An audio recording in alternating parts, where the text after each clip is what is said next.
am recording.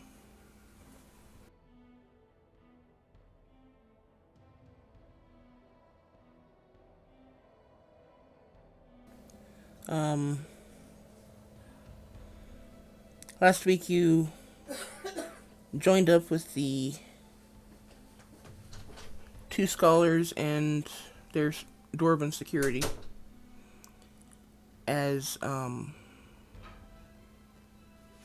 they made their way southwest to this destroyed village. Um, while traveling, you had a few little interesting situations. One with a zombie that Ariana quickly dispatched. Hello? And hello, can everyone hear me?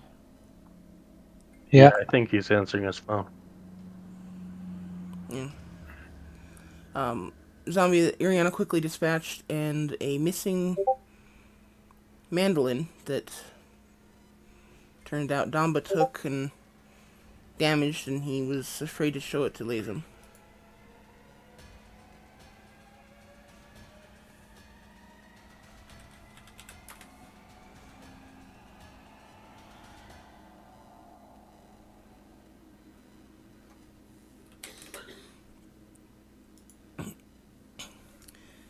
And of course, that's the whole reason for the review was for him because he wasn't here. But apparently, he didn't hear any of it.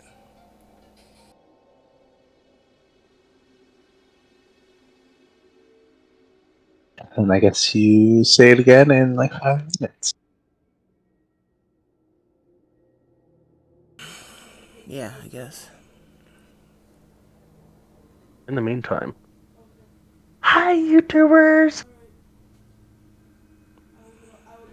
I was wondering why you didn't say that when I said we were recording. Instead of copying and pasting and trying to get this stuff done for tomorrow. Ah, okay. I understand that.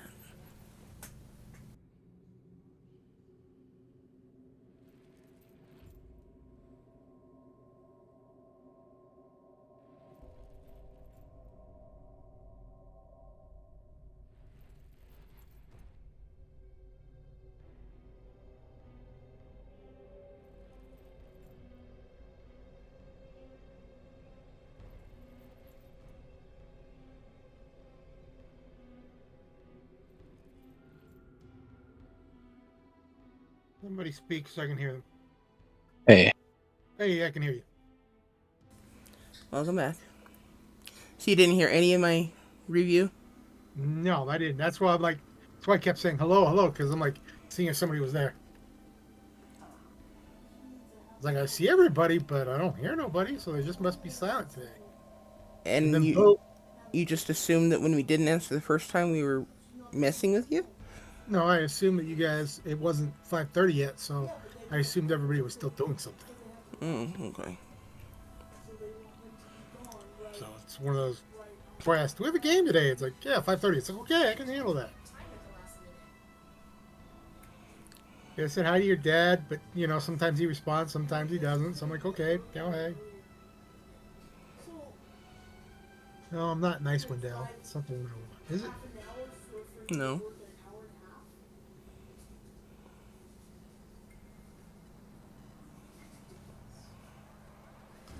Yeah.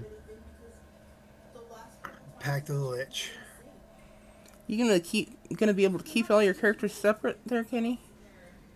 What are you talking about? I don't know what you're talking about. Oh. You already have trouble keeping Rogar and Illiken separate. No, I Are play you rogue. gonna be able to keep your third one separate from Sins the Makers? Just depends on how I roll. Leave me alone. They're all Verheist, it doesn't matter. Good point.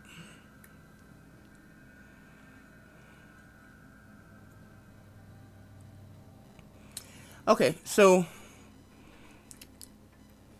the party joined up with the scholars and their dwarven security and headed southwest with some interesting events during their night's rest.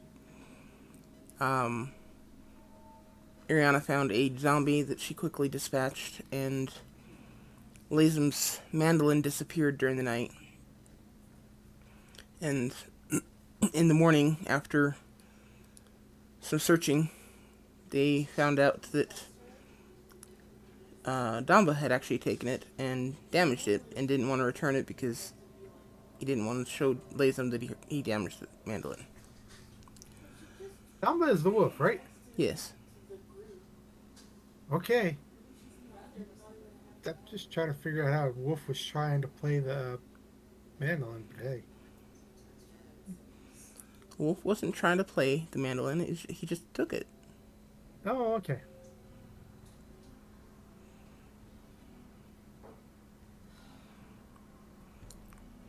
Lazum put it down and Damba took it.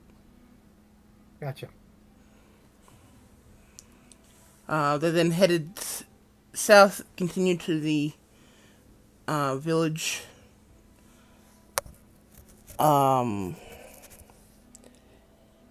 In the village, I believe Sky found a few figurines. One of particular note was a hunting cat that had 6 legs.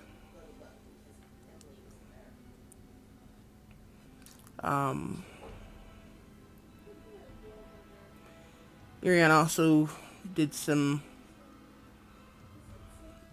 helped the scholars do some investigations, and through some conversations, you guys realize that there are 2 shrines in this village. One of them appears to be a shrine to the death god Kelmvor, and Bryn, I believe, told you she thought the other shrine was to the south, and that it was to a goddess of life, or god of life.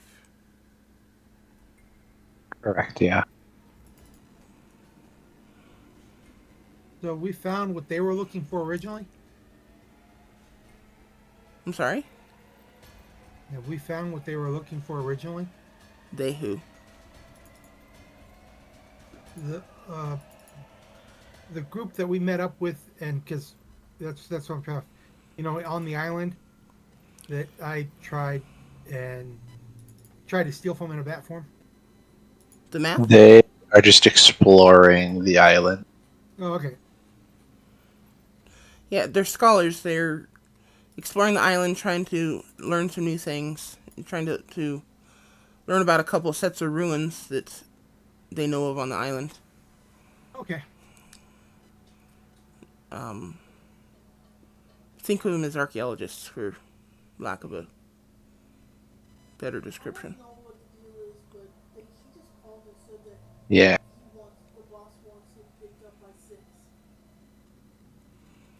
Okay.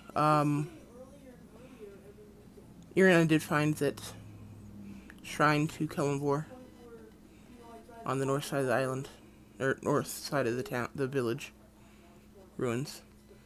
Is there anything else you guys wanted to do?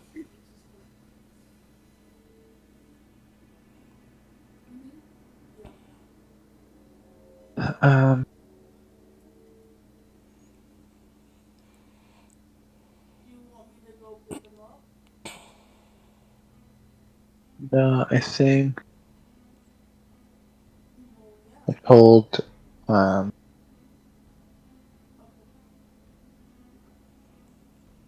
I told them that I thought it was Kellenvar, and then I will kind of step out of the shrine and just let her investigate some more.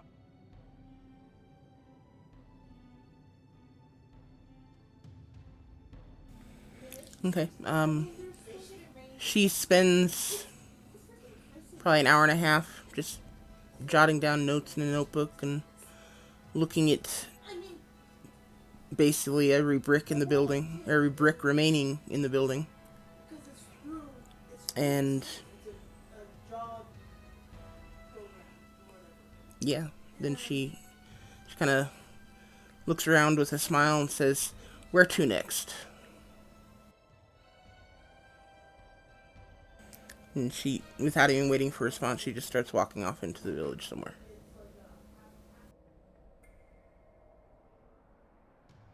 I will follow her and uh, try and guide her toward the other shrine. Okay.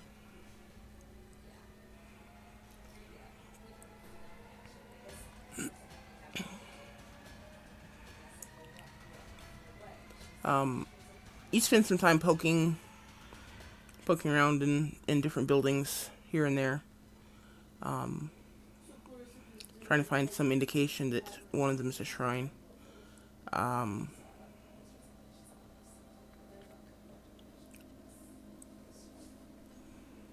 Give me a investigation check,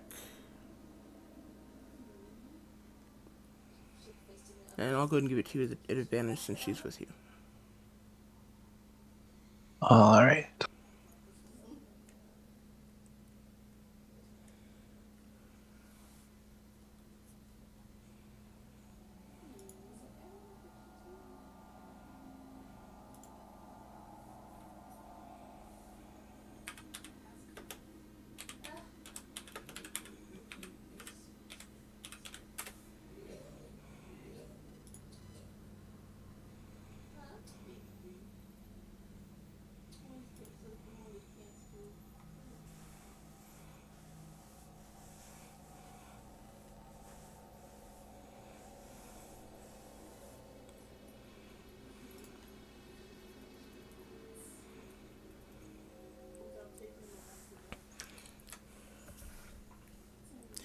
Okay. It takes you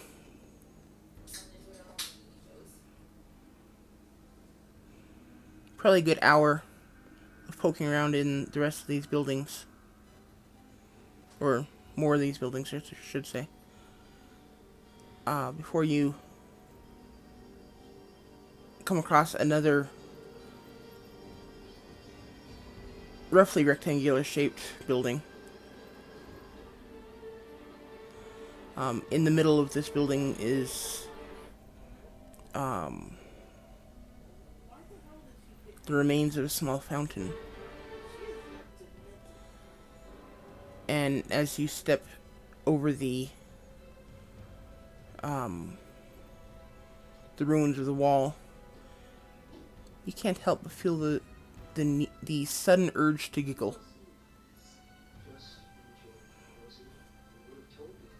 Uh, Giggle. Giggle, yes. Um, I will giggle and then wait for Bryn to walk into the building as well. Okay, she steps into the building and looks over at you and just kind of smiles at you.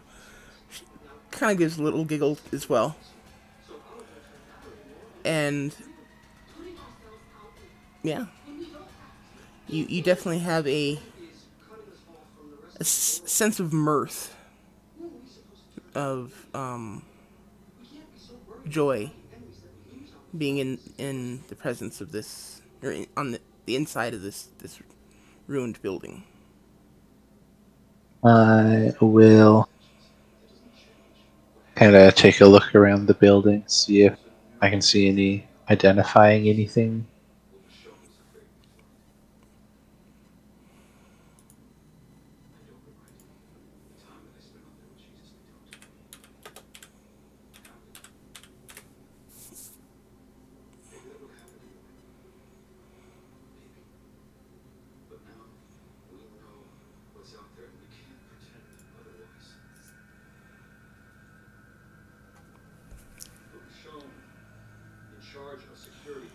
Um,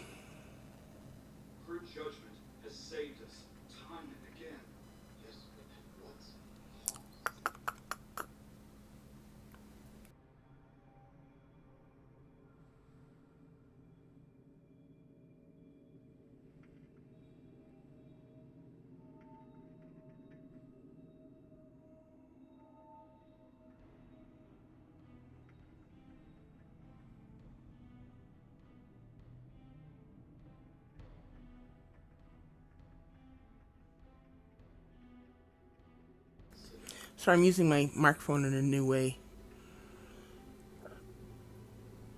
I keep forgetting that I have to push the button to unmute it.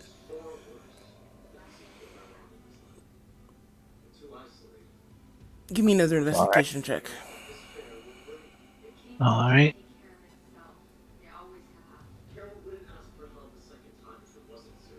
Okay, and a religion check.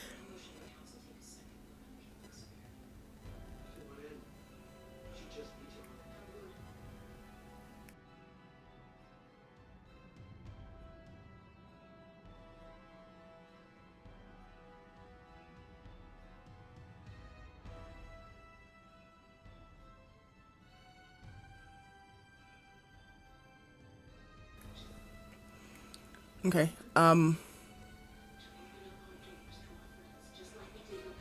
after some looking around, you do finally see this symbol. It's kind of in a symbol should be in your chat in Roll20. You may need to scroll down.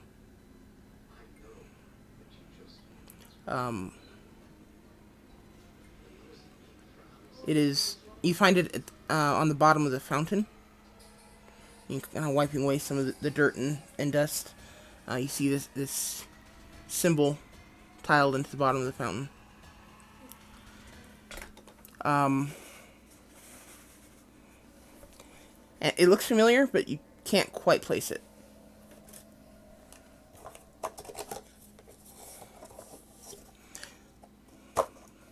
All right. Those aren't snake heads. I said, oh, good. No Oh, snakeheads. okay. I said, oh god. Sorry. I'll. You said it was like on something. Can I pick it up? Yeah, Like, is it a piece of? it's tiled into the bottom of the fountain. Think Harry Potter in the bathroom. Yeah. I'll try and clear it up as much as I can and kind of show it to her and anyone else that's here, and see if anyone can figure out which goddess it is. Okay, did anyone follow Iriana? Sure. Yes, I'm following right along. Yeah.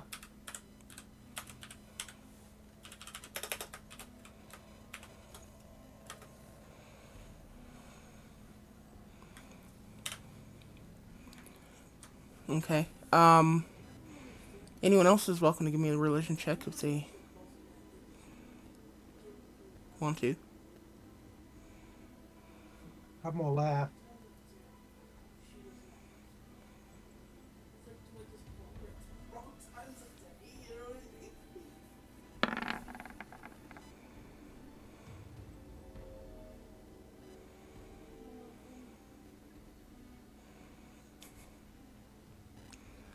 Go, ladies, and go. Apparently, they've all seen this goddess more often than you have, Iriana. Apparently. All of you recognize it as the goddess Suni, who is the deity of life and love.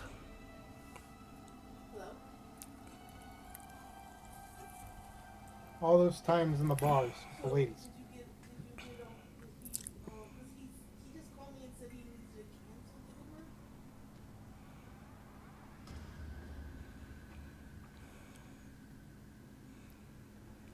I tell them what I know.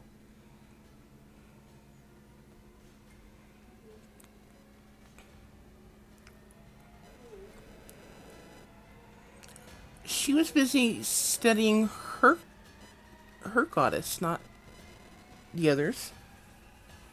No, I Sorry. said all those times of my character being in the bars, with the ladies, the goddess of life and love. Mm-hmm.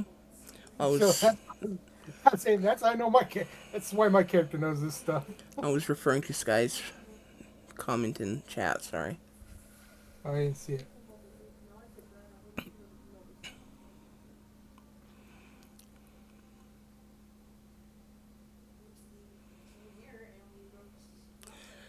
So, yeah, you found the other shrine that you were looking for. Um,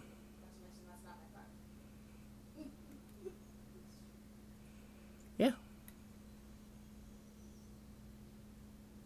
All right. And I'll let Bryn take a look around here if she wants to also. Otherwise, that I think is about all that I needed to explore here. Okay. We're going to ask if this is the place we need to clean for you guys to do what you're going to do.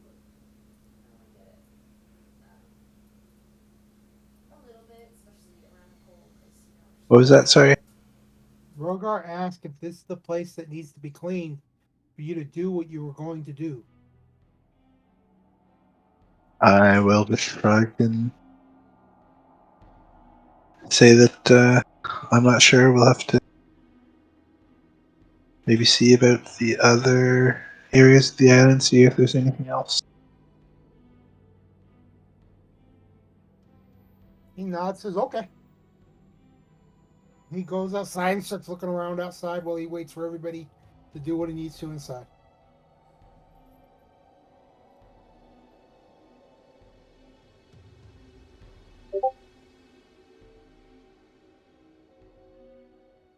Can I investigate the outside? Sure, give me an investigation check.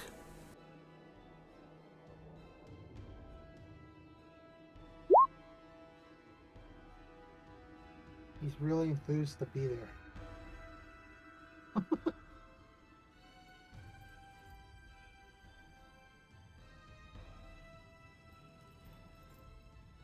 Plus side, you can see past your hand.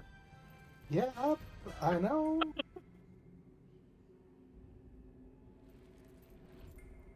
He's just wondering if his invitation of investigation is noticed by anybody.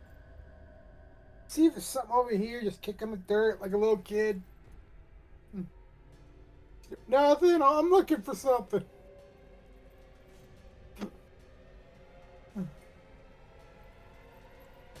Okay. Um, yeah, you don't find anything of any real interest.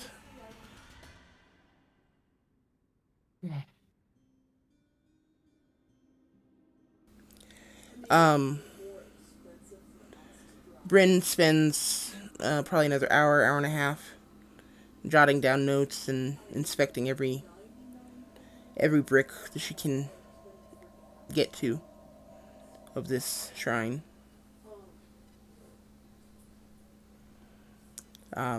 She seems especially interested in um, the fountain in the middle.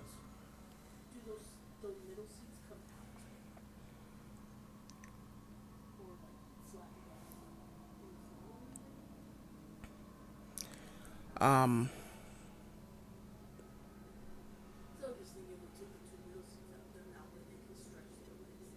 Once she finishes, I'll ask if her grandfather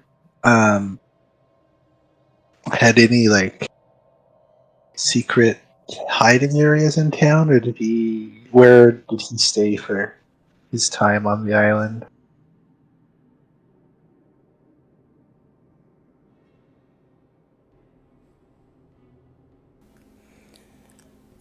Most of his stories were about um, buildings here in this village and how he tried to rebuild a few of them, tried to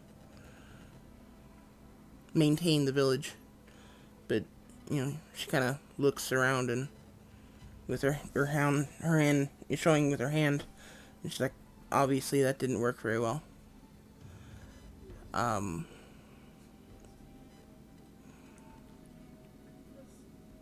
Basically, But he spent most of his time here in the village. When he but you wasn't did say, sorry, go ahead.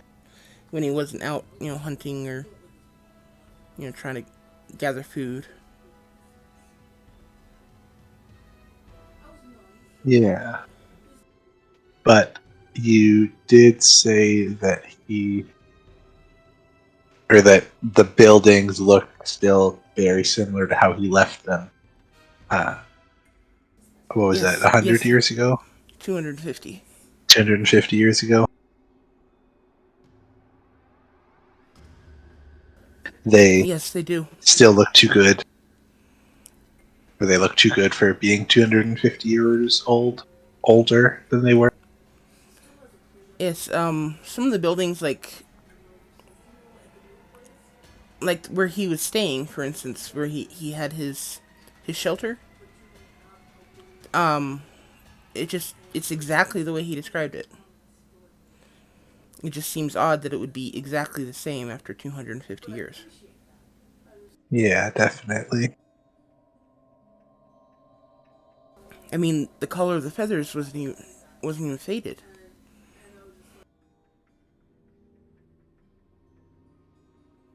It was still the exact same.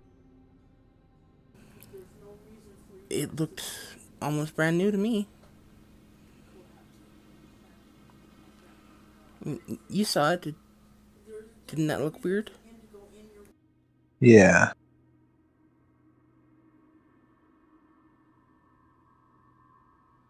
And did the buildings, had he fixed them up to look like that, or were there, did his stories mention the same thing, that the buildings were too pristine for how long they'd been there?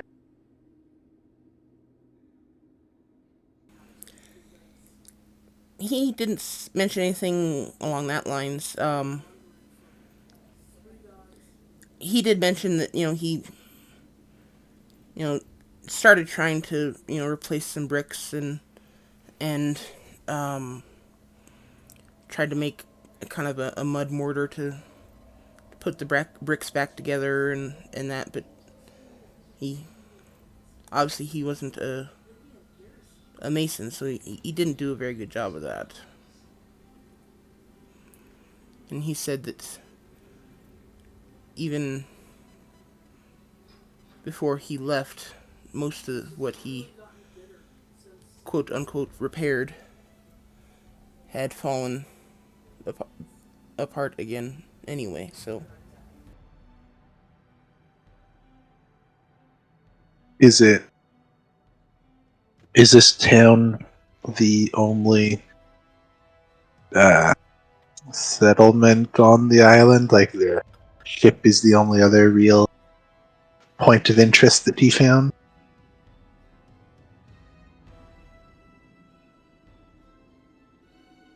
she kind of thinks for a moment and kind of bites her lip and says, and after a moment she says, maybe.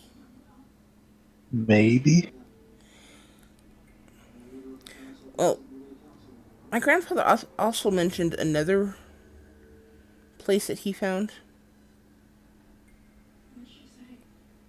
but he said he only found it twice, and it seemed to disappear. Because he found it, and then he went back to the same place where he found it before, and it wasn't there anymore. And then he said about a year and a half later, he went back to the same place, and he found it again. Only when he went back later, it wasn't there anymore. And So, this was also on the island? yes.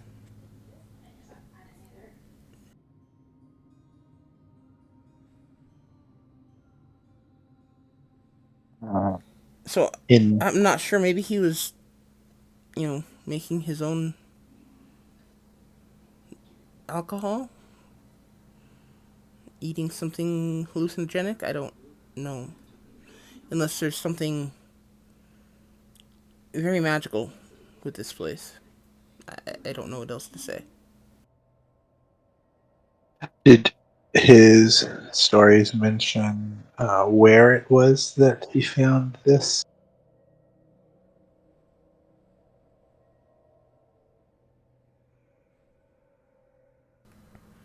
He said that both times that he found this other place, um, He was headed south from the remains of the ship, and in the northeast corner of the island. That was from the remains of the ship. That's what he said. Um,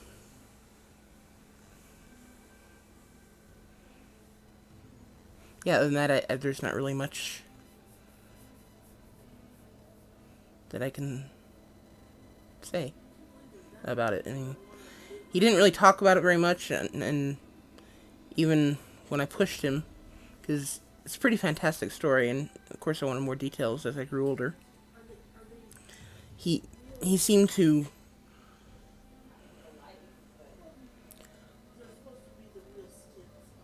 sense some sort of disbelief in me, and before long he wouldn't share those stories again.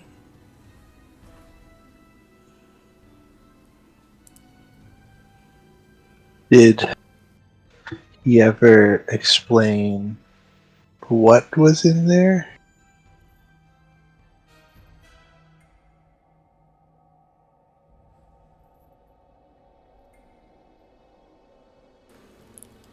He mentioned a great stone building inside a large cave, but each of the times that he found it, he was not in the position for an extended exploration, because he was specifically headed back to the village to stock up on more food and water.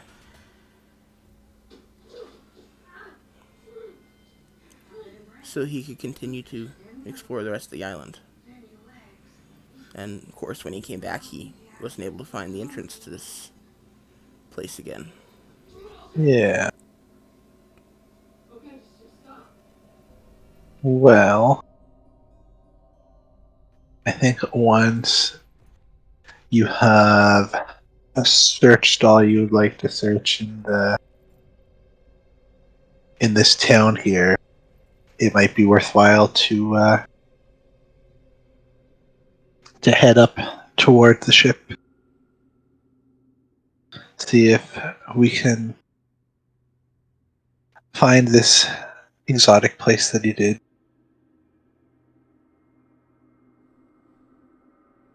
Okay. Before we go, I have a question or two about this shrine. Which shrine? The one to Suni or the one to Kellenvor? One to Suni. Okay. Okay. We apparently have found a fountain. Well, one that is not working, but is. Well, obviously. But this fountain, or most fountains, involve water.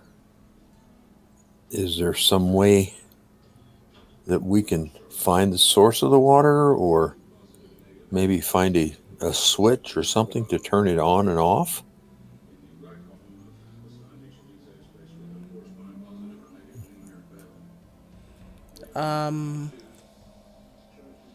You're welcome to look around for one. Go ahead and give me an investigation check. Okay. Well, I can do that.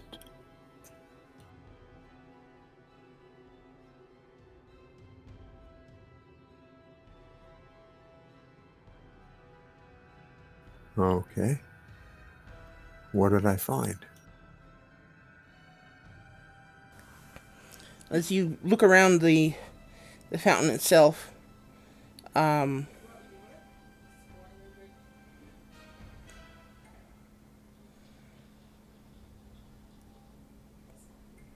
you've probably seen a few fountains in your time. I mean, they're not unusual. But there's almost always a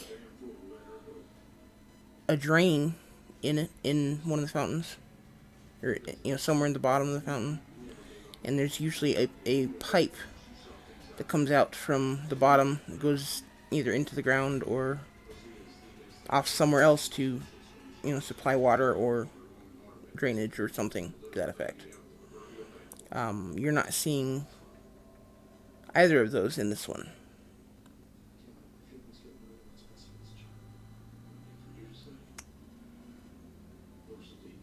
And it seems a little odd. So, why has it been described as a fountain?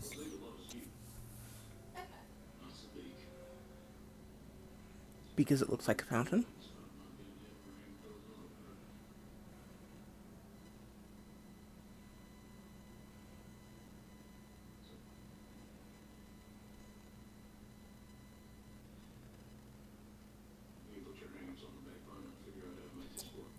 You mention your findings to the rest of us, or lack thereof. Yes, I just in general stating to anyone who would listen, so that this kind of looks like a fountain, and it's already been described as a fountain. But where's the water source? Where's the drainage? How does it work? Maybe we should add some water and see. Still got that decanter on you?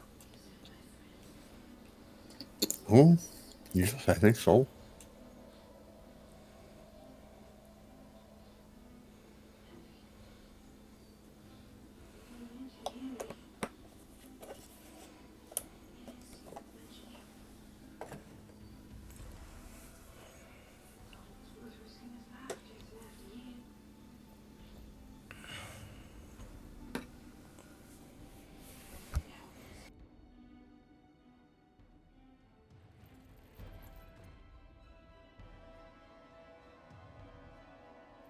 I come back in when they start pouring water into the fountain.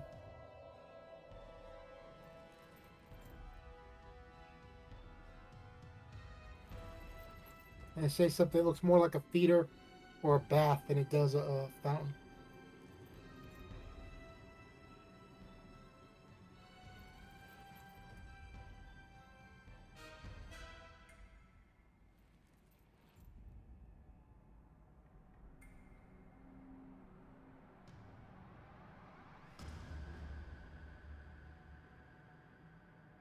I'm not seeing it in my inventory, but I know I had it. Maybe I gave it to somebody else to use.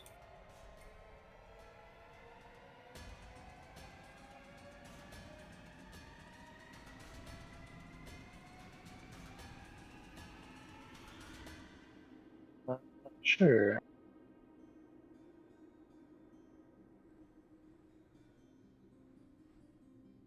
Pour a little bit of my since they're looking for something to pour in. I pour a little bit of my flask. I don't know, it's flask. What is it called? I know it's here. Water skin? Yes, water skin. I pour one of the water skins I have into it.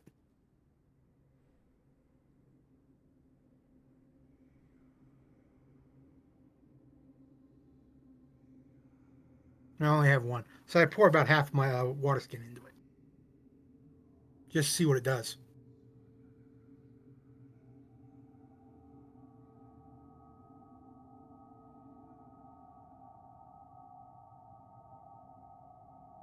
Well, I don't see it You located in my bag of holding, so I don't know what's happened to it.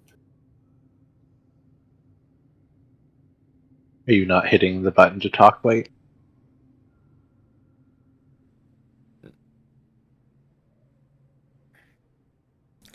No, it's just not responding. Yet. I was looking. It is Discord. What about Discord? You said it's not responding, and I said so. It is Discord. No, I wasn't responding. Oh, okay.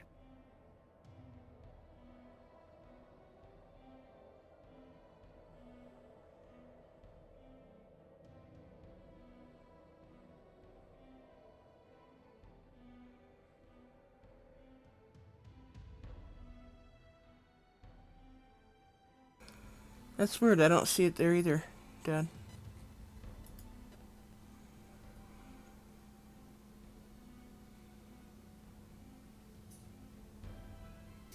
Yeah. I don't remember having given it to anyone. We've used it a time or two, but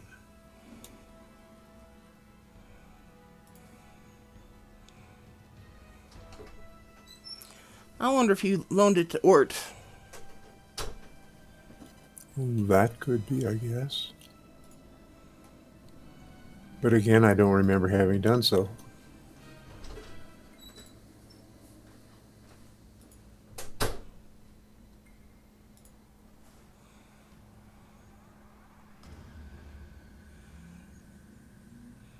Give me a second here.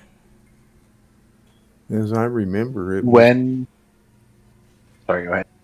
I was just going to say, it was in my bag of holding right there with the deck of illusion and the deck of many things. Did But you it's not there now. maybe accidentally delete it when I asked for the deck of illusions?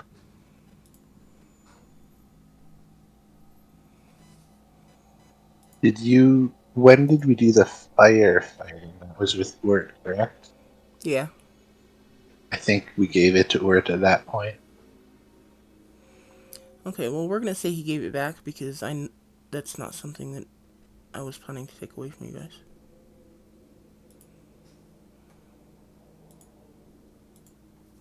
Okay, then I don't pour water in it since you had something.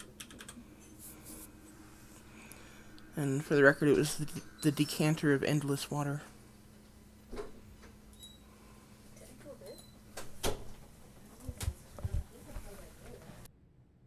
Did you find it on Urt's character sheet?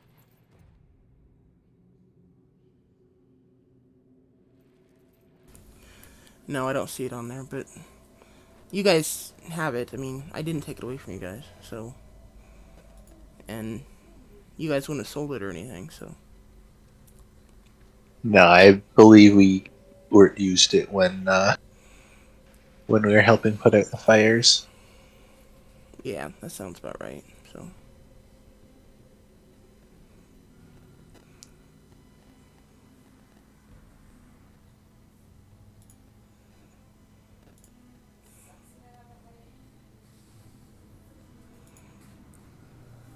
Okay, so you use the decanter to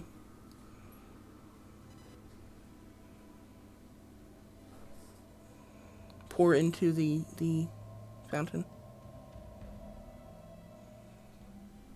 Is that right? Yes.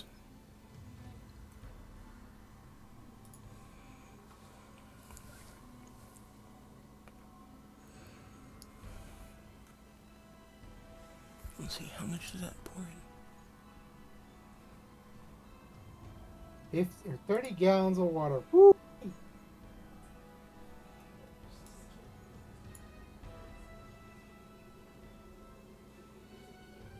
Are you pouring the 30 gallons in?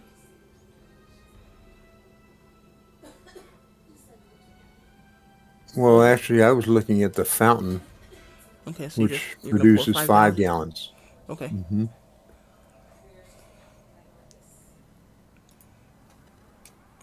Okay, is anyone else nearby when he's doing this? Well, I said I think was we're going to fill up all some. I would have gotten. Yeah, I think we're all in the building. Okay. yeah, we're all in the shrine near it. Okay. You pour the water in, and at first it doesn't really seem like anything happens. I mean, you pour it in, it turns kind of muddy with all the dirt that's in there, and it seems like it's just kind of soaking into the the ground essentially. But after a couple moments, it does kind of start to gurgle. And then there's this kind of a explosion of dirty water out the top. And it starts to run. The fountain starts to run. And as it runs, the water gets cleaner and cleaner. And after about 6 or 7 minutes, the water is running clear. and the fountain is now completely clean. And it is working like a fountain.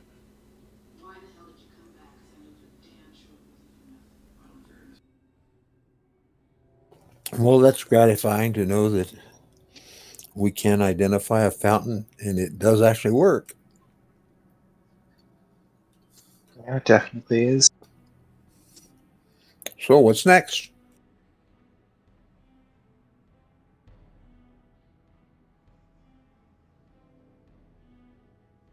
Um,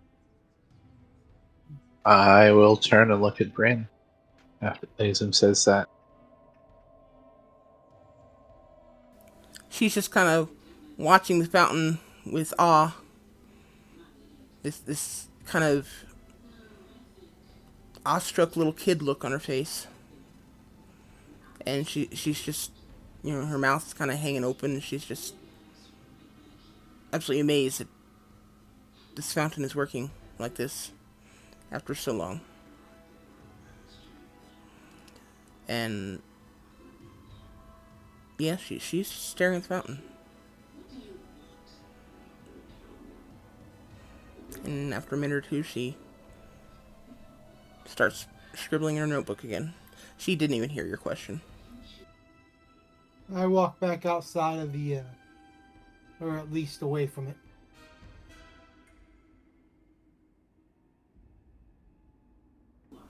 Okay.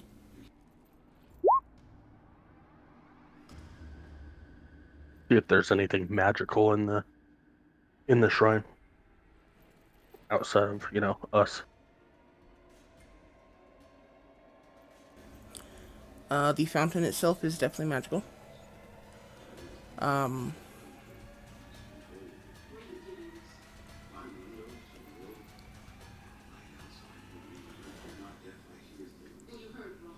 Crap, what kind of magic would that be?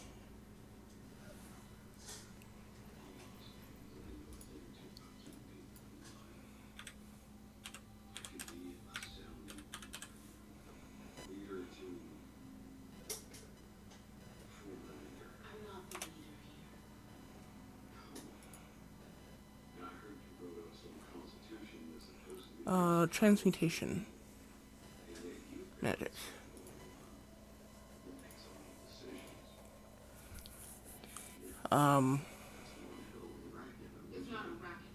It's definitely got a transmutation enchantment on it.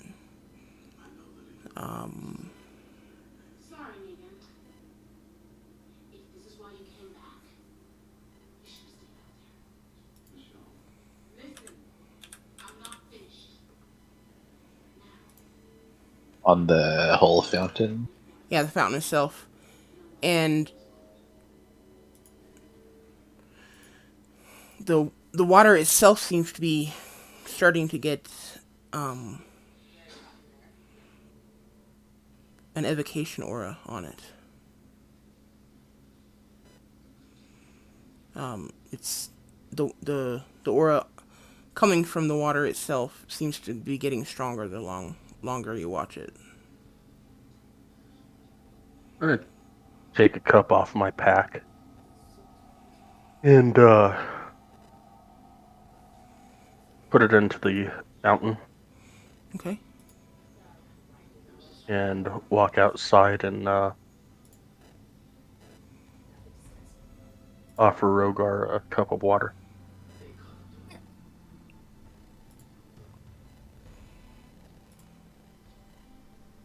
He drinks it because he doesn't think about what the water came from. Well, it's clear water. It tastes crisp and clean, and you feel refreshed. Then I will ask, so, do you feel anything extra? It's just relaxing water. I feel like I just woke up. It's good. Sounds good.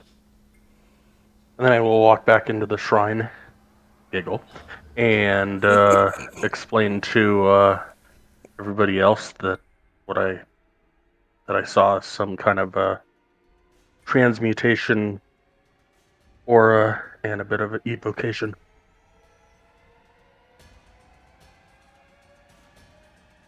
But it does not seem to be affecting the water itself.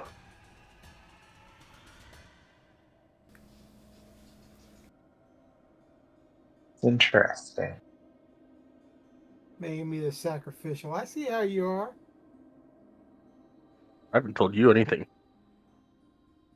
Like I said, my guy's clueless.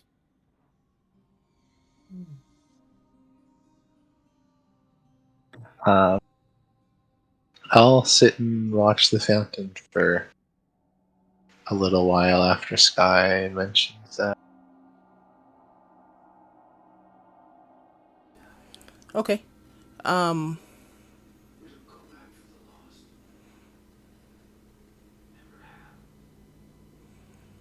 Bryn and Aiden will spend time going around looking at the different buildings in the area and scribbling notes into their notebooks. Aiden has started to become a bit more interested in this endeavor, despite his obvious original intent.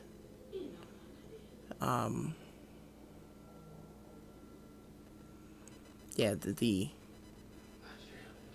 suddenly magical fountain is kind of struck his interest. Piqued his interest, I guess is the word. So, Understandable. so they spend time going around looking at the different buildings and scribbling in their notebooks. And the two dwarves are just kind of sitting backs against the wall, or sitting down with their backs against the wall, basically just twiddling their thumbs.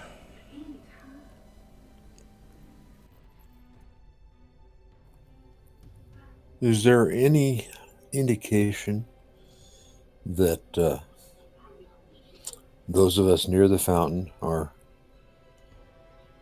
perhaps mesmerized by it?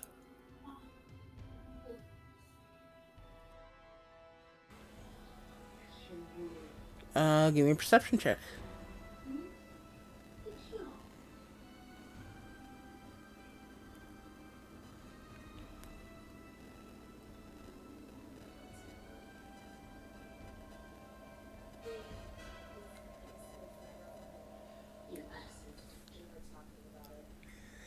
Funny thing is, I know exactly where he got that idea. As I'm sure you do.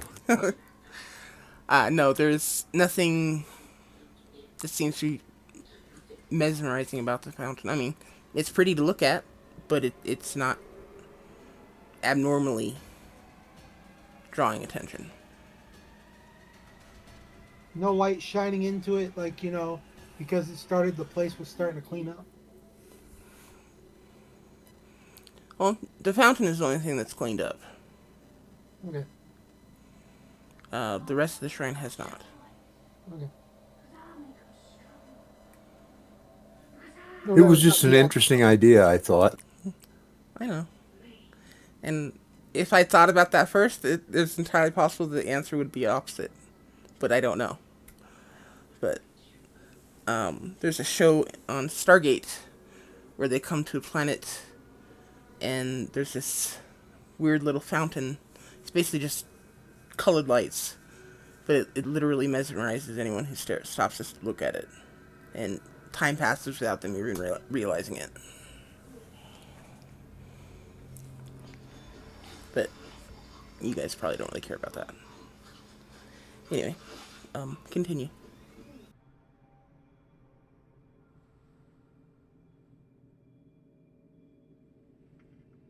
Rogar walks back in, says, "Are we looking at the other shrines today, or are we going to stay here? Or what are we doing?" We already looked at the other one shrine in town, and the other one's on about a few miles away. Day's journey away, AFK. and they've spent Did we camped on the north side of the island there, right? And then spent a couple hours getting into town, and now they've been a few hours searching places in town. Basically, yeah. I'd say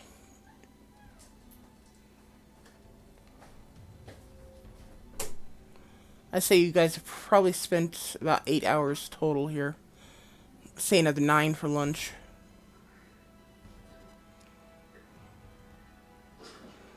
So, We're gonna see if he's gonna try finding a place for us to stay tonight then. Since we've been here for 8 hours.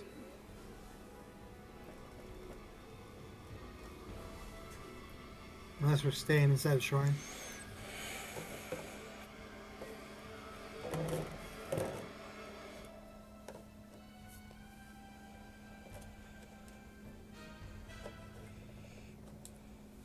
It's a whole village, so I'm sure we'll Yeah. be able to find a place pretty easily to stay at.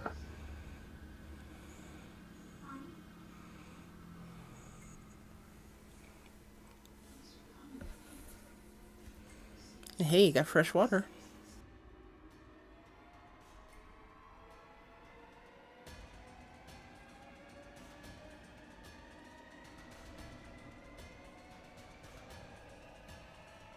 Exactly. Probably. Let's give my dad a minute here to return before we get into anything more too detailed.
He should be back in a minute here.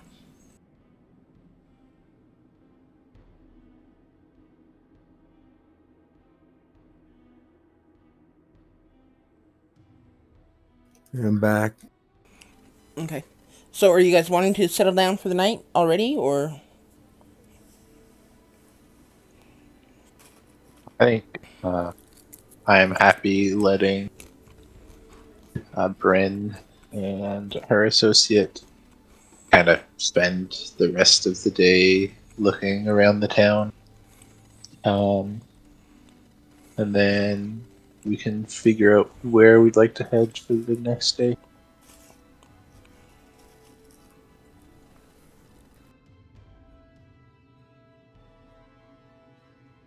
Please remind me what the blue spot to the northwest of the town is. This one here Yes. is a dragon, probably, potentially. Oh, okay. So we probably don't want to go investigate that area until everybody's available to do it. And the dwarves will probably go with you. Yeah, I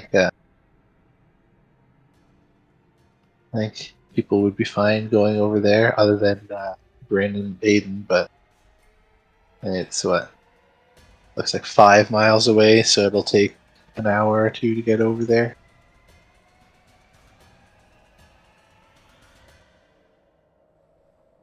I'm just curious what we really have in the way of other creatures out here.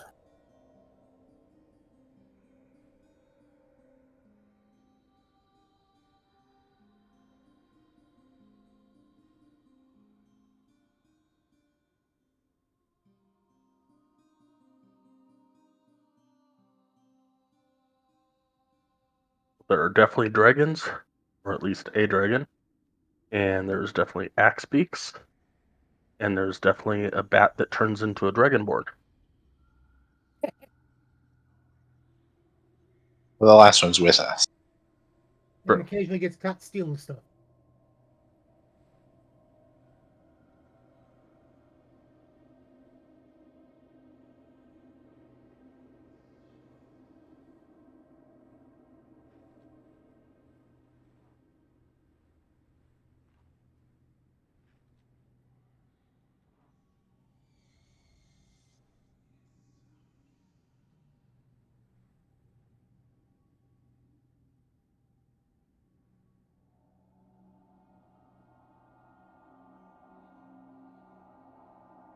Okay, so what's the plan, guys?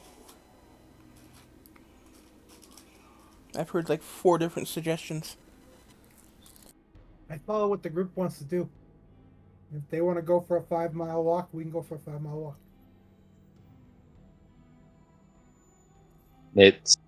I know we can't really see the sky here. Unless we could. I'm sorry, say it again? We can't really see the sky here unless Sky wants to fly up and take a look. But he said it's been about 8 hours since the morning, so like mid-afternoon, late afternoon. Yeah,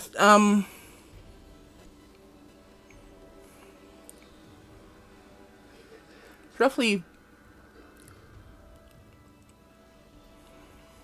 let's see, 4 o'clock-ish.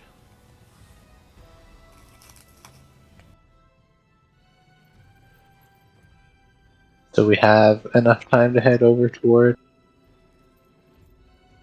the dragon if we'd like, or I'm happy to let Bryn and Aiden spend the rest of the day exploring town and then head up there tomorrow morning.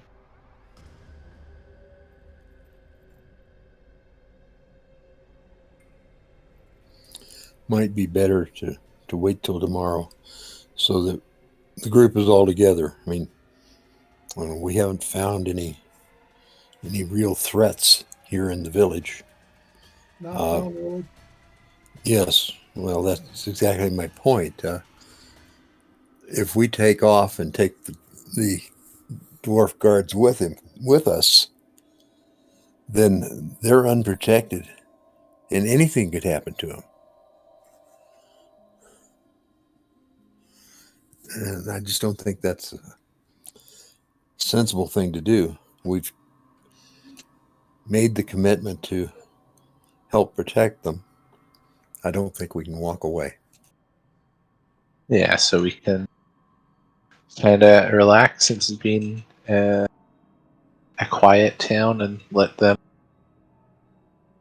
do all their scholarly things.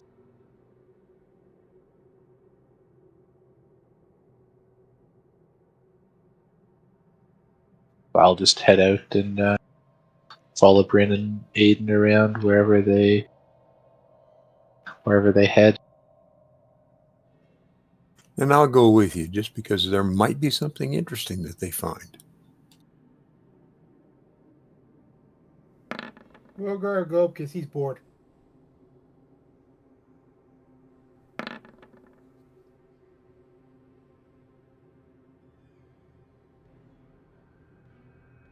What about you, Sky? I'll look for a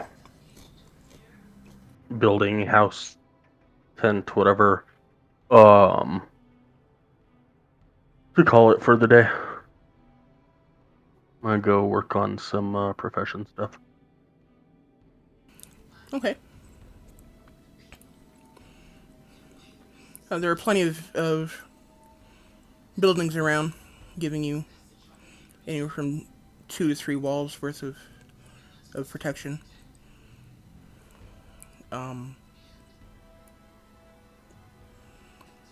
Yeah. So that's not hard to find somewhere to settle down. And what kind of professions are you working on? You can go with everybody else. I'm gonna try and find some stuff, and then I'll send it to you in Discord. Sounds good. It'll be poison and stuff, but Okay. just trying to look through it.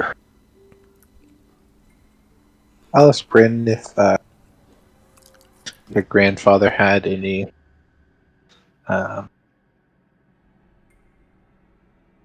hidey holes, places that he hid anything that he found, or if he or left anything here, if he brought everything with him when he headed off the island.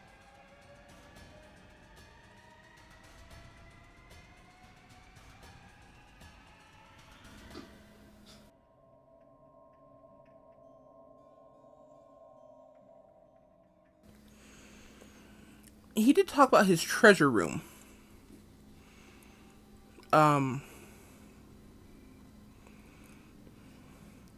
He never really described anything specifically valuable. Although I guess what you consider treasure when you're stranded on an island may be different than when you're not. So,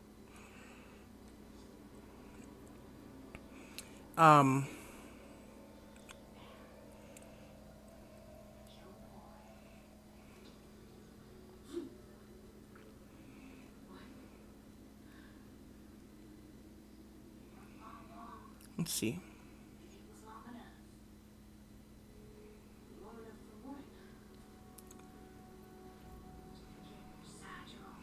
He described it as being not far from his shelter.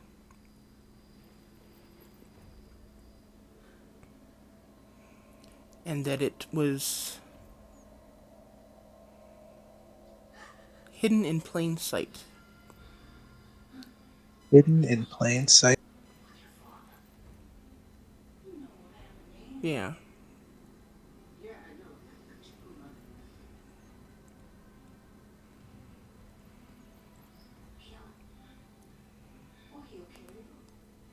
Was he one, or was he someone that would you make riddles?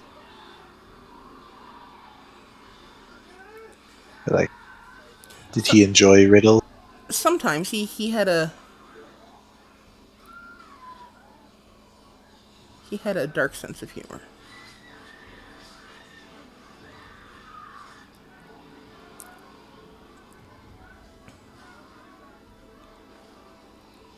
Well, sounds like a good enough idea as any to go search around his home here, Okay. his shelter.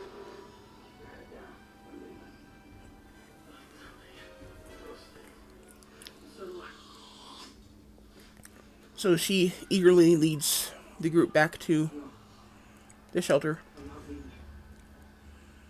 And she just kind of stops and slowly turns around, looking at the environment, trying to find something hidden in plain sight.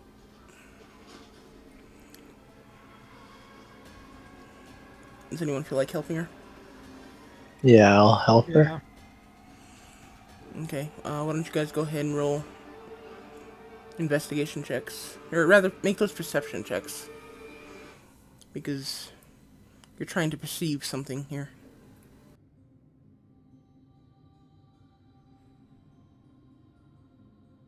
I don't think I did it. Yeah, you got one there, Rogar. Okay.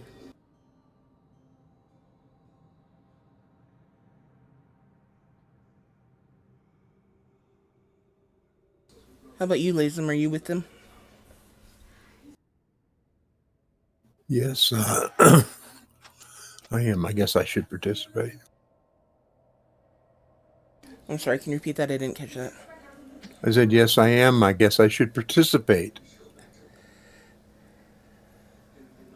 Yeah, you should.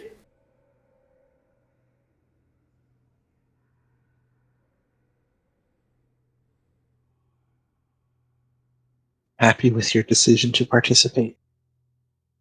Holy crap.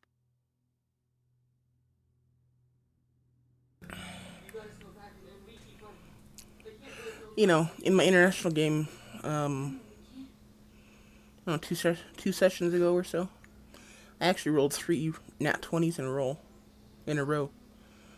That was pretty exciting. Nice. And they were all very key rolls too. So Nice. the party was very excited. But anyway. I'm sure.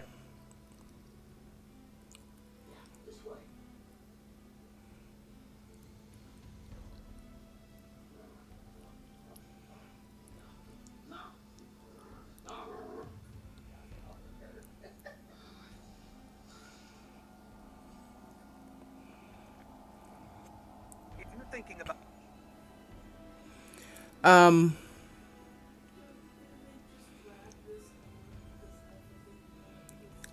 you guys don't see anything at first. There's nothing obvious.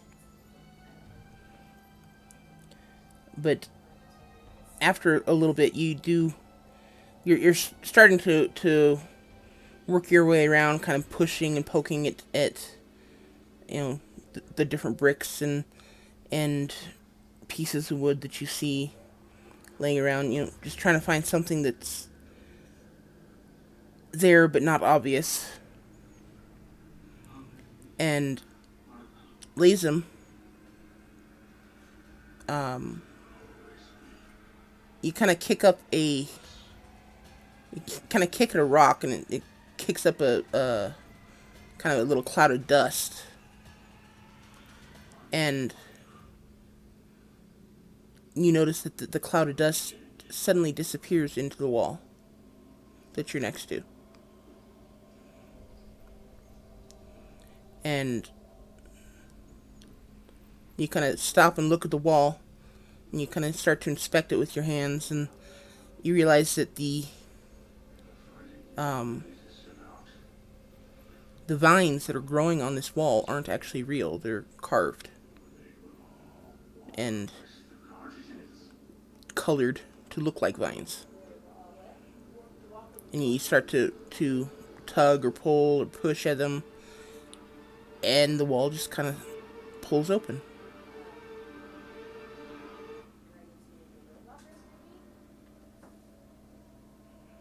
Well, that's interesting. And how big a space is there behind the vines?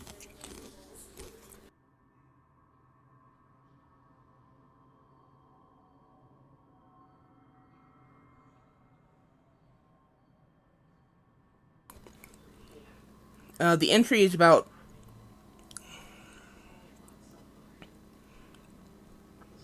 5 foot tall and about 2.5 feet wide.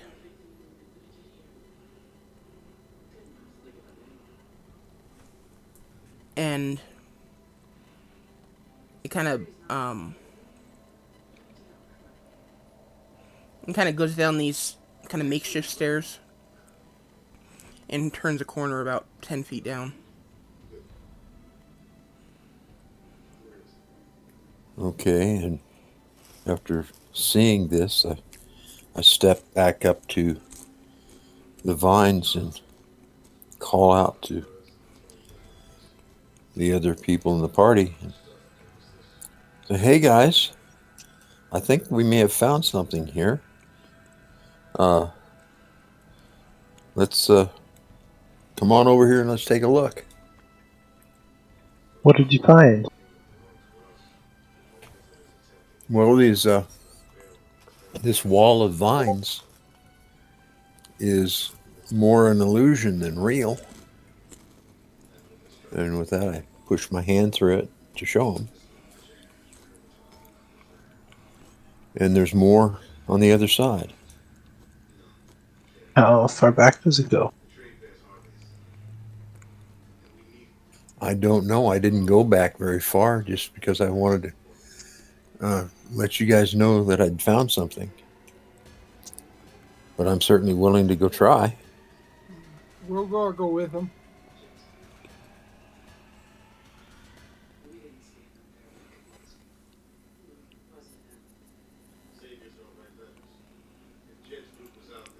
even though he has to crouch to get in there. Hey, sometimes underground caves aren't, or underground structures aren't quite sized for big people. I just said I'd go in. I know, I'm just saying. Well, with that, I turn and push my way through the vines and down the steps. And it's very dim in here. I think we need a light. It,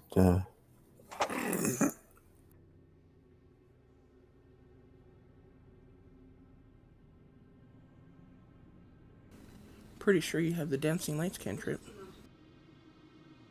Yes, I do. I just gotta look for it here.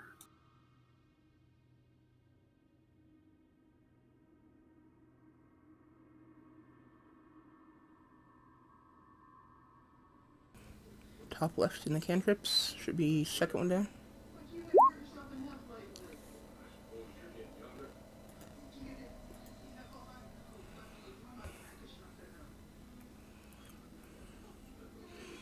Okay. So I cast that and spread the lights out 10, 15 feet to cover an area of 60 feet plus.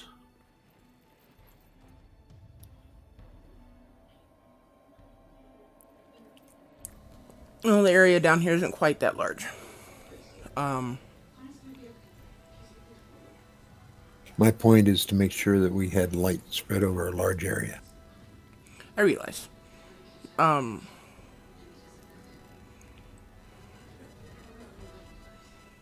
room is roughly 20 by 25.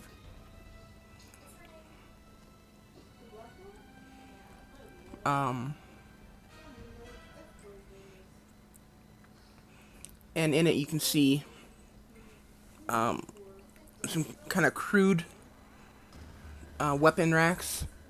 And there's some spears, a couple of bows. There's a couple of armor racks with some different types of armor on them. They seem to be worked leather armors, maybe a studded leather and a regular leather made from various kinds of leathers. There are a couple of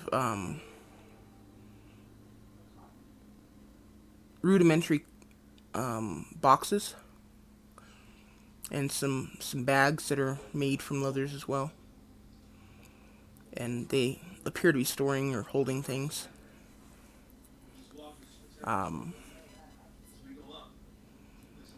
And on the walls are some, on the wall across from the entrance there's a kind of a makeshift table.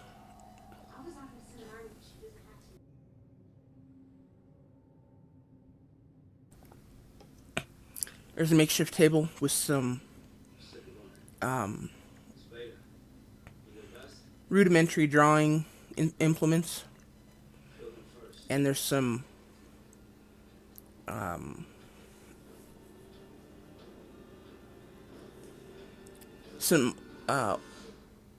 old hides that have been used to write on and draw on. A number of them are attached to the wall.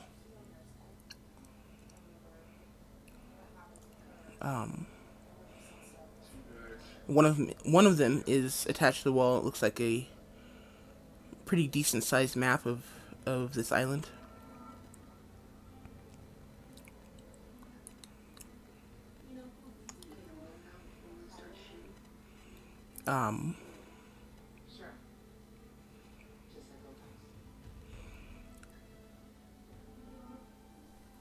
It has a number of labels on it. This village is labeled home. um,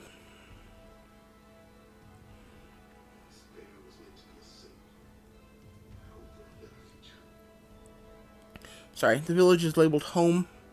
The ship is labeled the Rhyme Guard.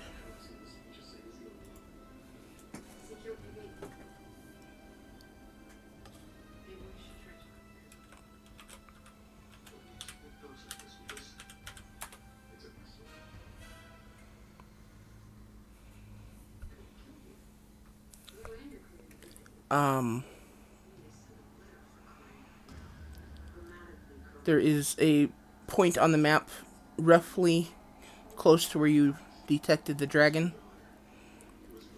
that is just labeled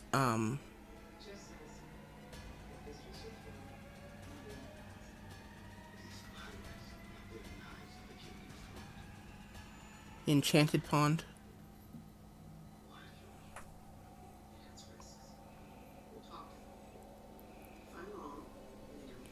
And then there is a large question mark over here where this black dot is. And it's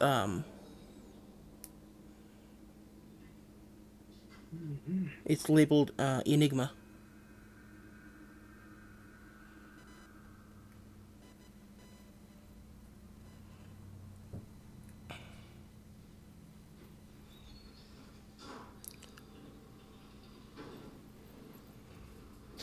I look at the map on the wall, and then I ask, who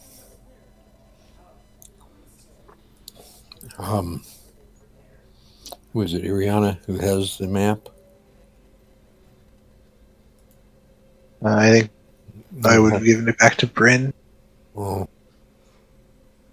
Well, I was hoping to compare it to the map we have to see if there are any major differences.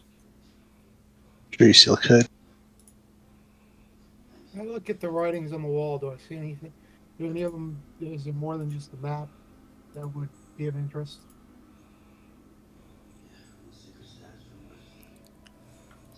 Um, most of them look like notes. And what languages do you speak, Rogar?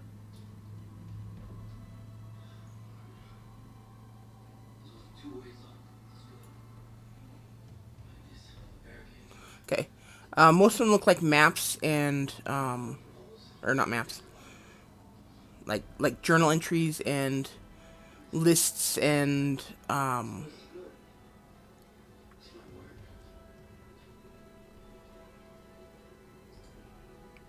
a couple of them even look like recipes, but nothing that you understand. They're in languages you don't recognize. Okay, then I'll take it since there's nothing I can really pay attention to. I'll check out the armor and the weapons.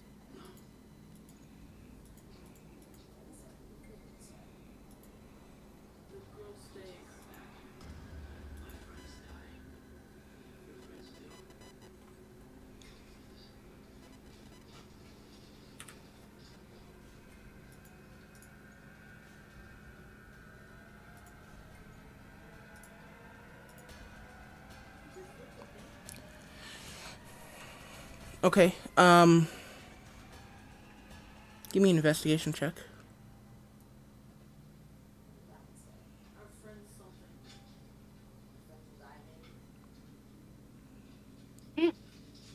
Okay. I'll give you something that I'd Um, stab myself.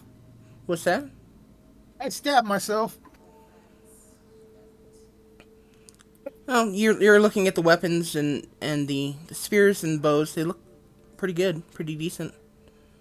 Um, and the armor looks pretty decent too. But yeah, that's pretty much all you can tell.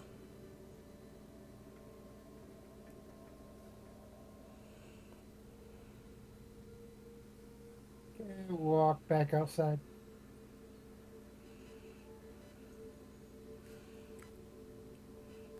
Lazem and Iriana, is there anything you guys want to do? Lazem, you wanted to check the map against the one on the wall, right? Yes, but if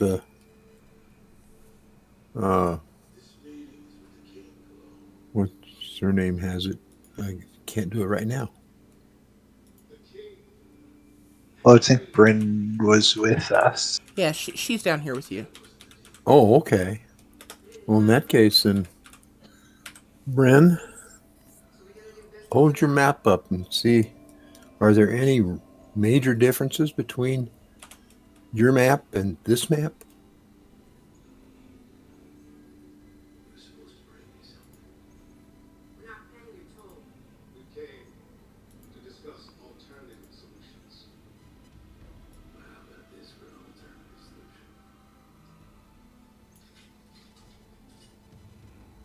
And I join her, and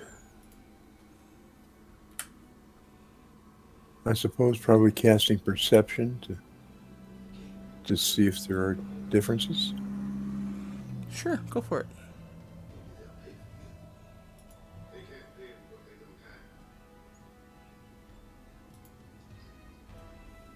All right.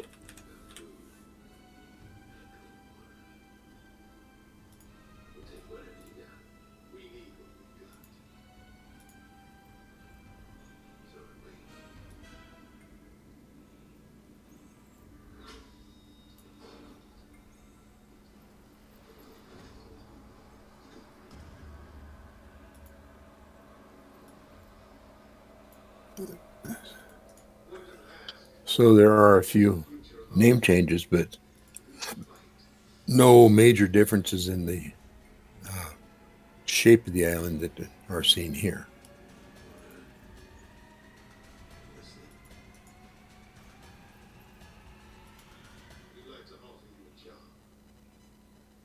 Just a second, sorry.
Okay, sorry about that.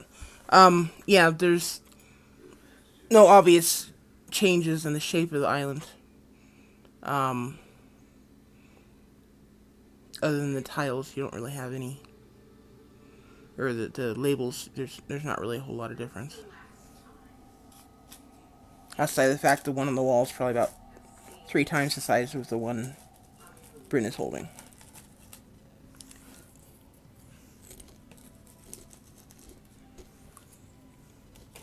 Okay, well.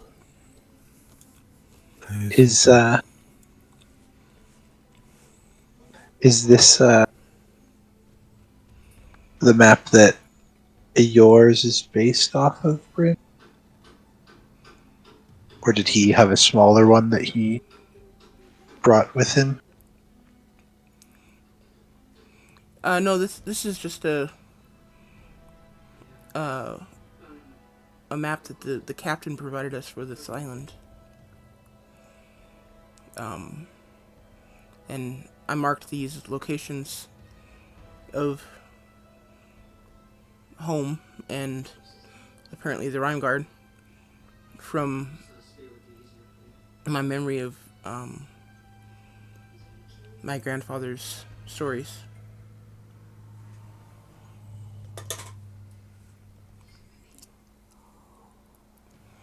Well, it looks like you had a pretty good memory.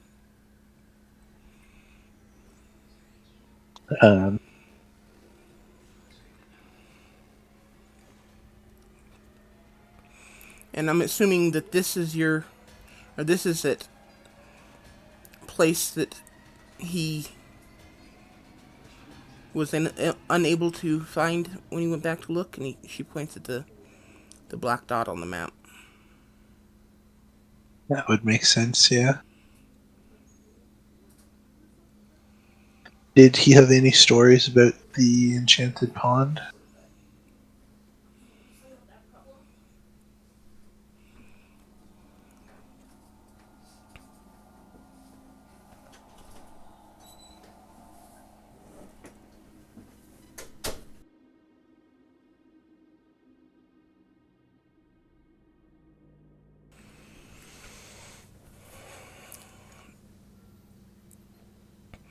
He used to talk about how the water there was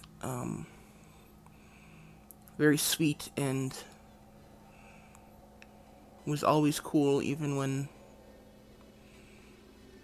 the island or the temperature on the island was unbearable.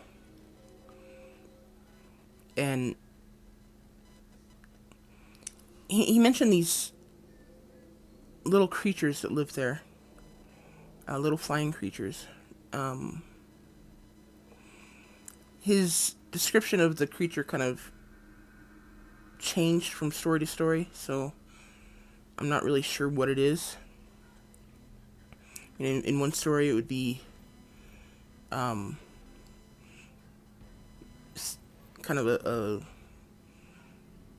lizard the size of a cat with wings, and in another story, it would be a creature small like a fairy.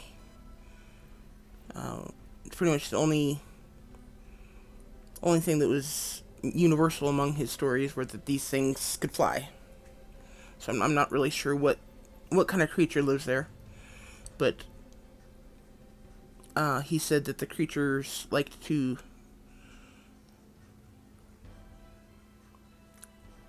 play tricks on him whenever he visited. It was never anything malicious, but sometimes it could be a little irritating or frustrating if he wasn't in the mood.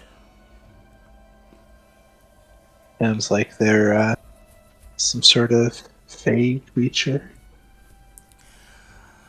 Or multiple types of fey creatures. That was my suspicion, but without a reliable description, I don't know that I can say one way or the other without being able to see them.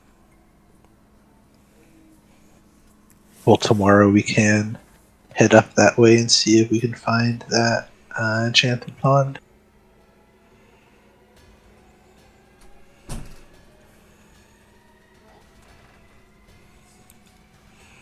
Isn't that where your friend Sky said there was a dragon? Are you sure we want to go there? I mean, if a dragon moved in since then, I don't want to mess with a dragon. I am not much for fighting. I mean, this sword might look pretty vicious, but I barely know how to use it.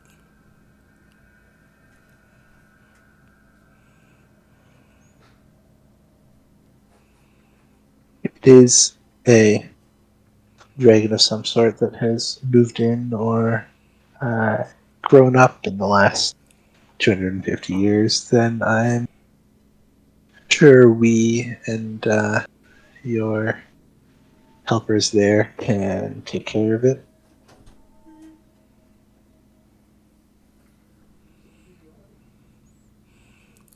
She kind of gives you a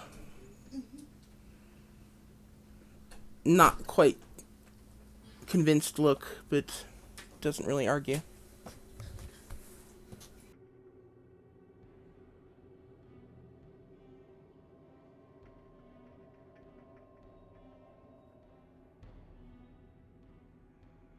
But for tonight, I'm sure you would probably love to take some notes on all these notes that your grandfather's taken, and we can just spend the evening doing this and head out tomorrow.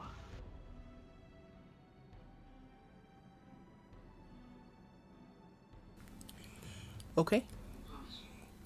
At which point Aiden kind of comes down and joins you. He's kind of marvels at what he's seeing. And then joins her, and the two of them start to go over. They collect all the notes and maps and papers, and, well, they're not really papers, they're hides, but they collect all the hides and everything with notes and everything on them. And they pack them away very carefully and kind of settle down and start to look over them.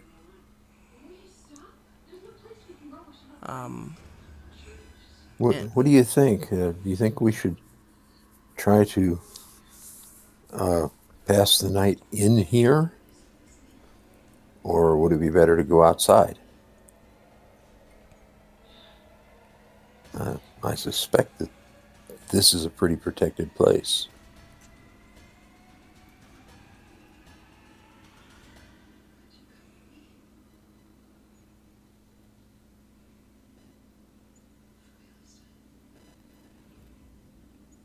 I think here or at his house, his quarters would be a fine place.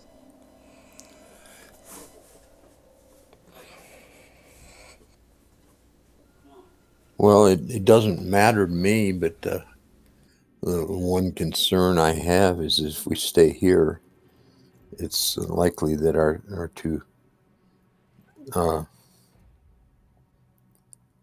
archaeology friends are going to probably spend the night going over everything instead of actually sleeping. And while that's their business, it wouldn't necessarily make them very alert as we move into new territory.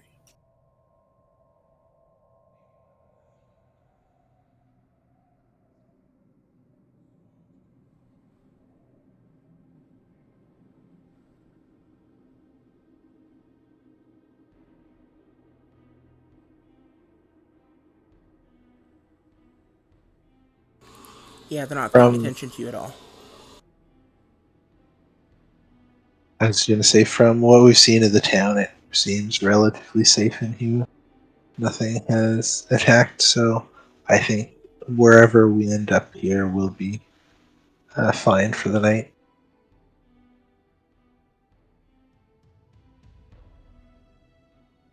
Okay, I just wanted to make the suggestion that there are two possibilities, at least.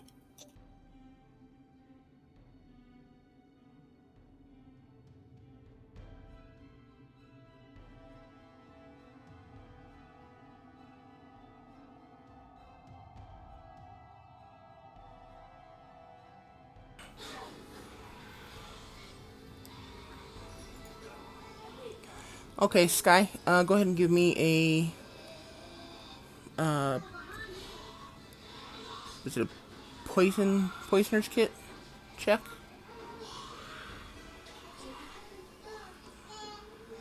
Oh, by the way,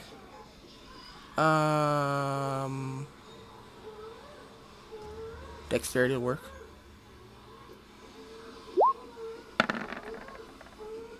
By the way, kit is another one of the ones, because it's, so we were talking about tools and supplies, and there's kit as well. Yeah. Sorry, couldn't resist. Yeah, you're able to make that vial of poison without any trouble. Give me a survival check.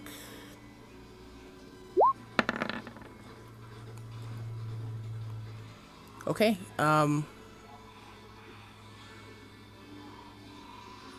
You head out to the outskirts of the town.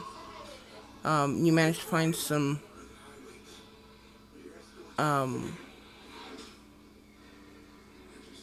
You managed to find a small garden just on the outskirts of town. It looks fairly well tended to, and the plants seem to be just about ripe for picking. You're able to find some carrots, some potatoes, a few tomatoes, and yeah. And no people.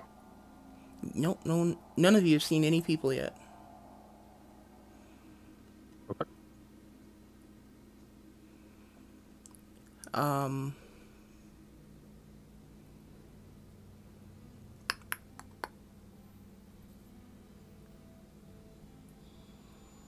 See, you also managed to find another axe beak.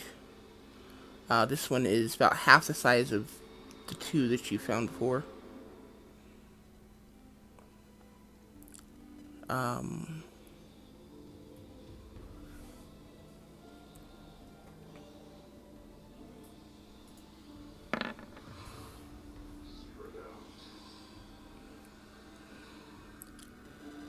And it does not seem to notice you at all. Then I will kill it for dinner. Okie doke. Go and give me an attack roll.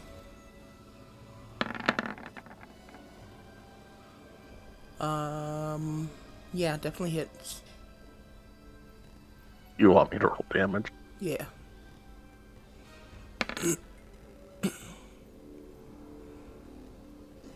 Keep going. Yeah, this little sucker's a little more durable than the other ones. Seems to be, anyway. First bolt pegs into it, and it just kind of... It squawks and turns and looks at you. Pulls the bolt out of its side. And then starts charging you. The second bolt hits it, and it just kind of flinches back. Stops and pulls the bolt out. And screams at you with this very weird sounding voice. And it charges you even again, moving even faster. And as the third bolt hits it, it slides to a stop right at your feet. We didn't have to go after it. I'll pull it back to the village and cook it up. Okay.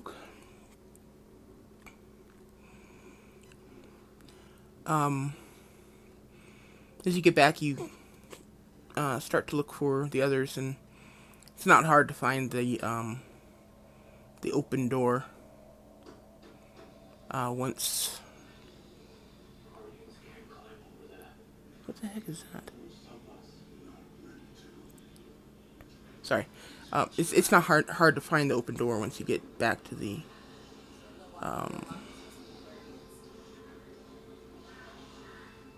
shelter. And you can hear the voices talking from down the stairs. So, you know where they are. Whether you choose to join them or not is up to you. Yeah, I'll head over there and then work on cooking up the vegetables and the meat. Okay. And let them know that dinner's ready when dinner's ready. Okay. And I'll go back to trying another poison. Okay. Give me another poisoner's kit check.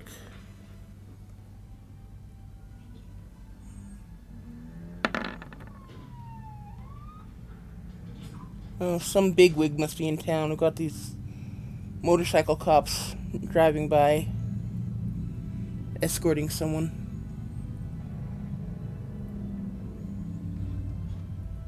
Or funeral. Years.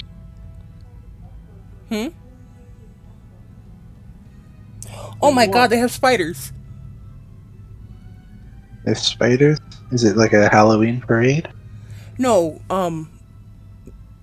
there's motorcycle cops out there who are riding Can-Am spiders, which is Oh, a I see. which is a motorcycle I've been really excited about recently.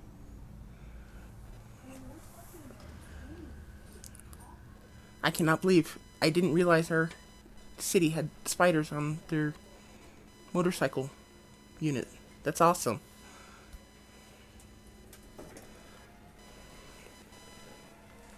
Sorry, totally off topic. Yeah, Sky, you are able to make a second vial of that poison without any issues.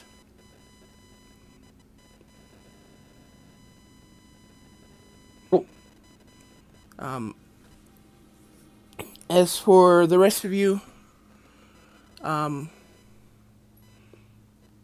just as you guys are discussing where you want to stay, you hear Sky shout down that dinner's ready. And yeah, you guys have dinner available to go eat if you want. I could join him since I was outside.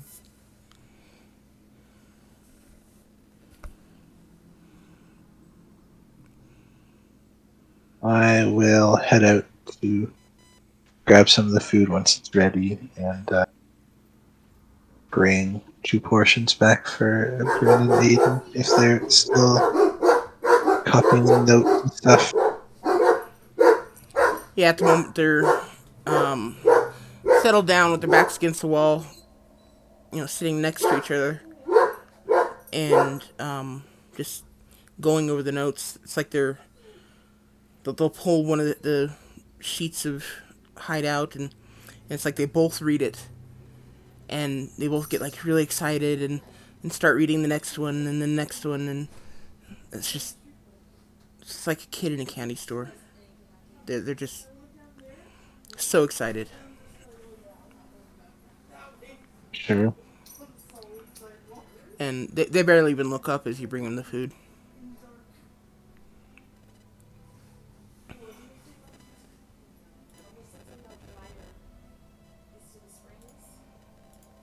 Did I cover everything you wanted, Sky? Yep. Okay. So what are you making them for dinner? Didn't actually think about that.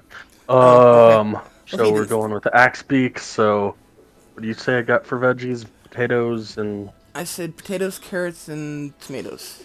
If I don't know if there's something else specific that I you wanted, will. you're welcome to No, have that as no, well. that's perfect. I will chop up or I'll dice the carrots and put them in the mashed potatoes, for color and texture, and then I will slice the tomatoes and grill them and put them on top of the grilled axe beak with some rosemary. Hmm.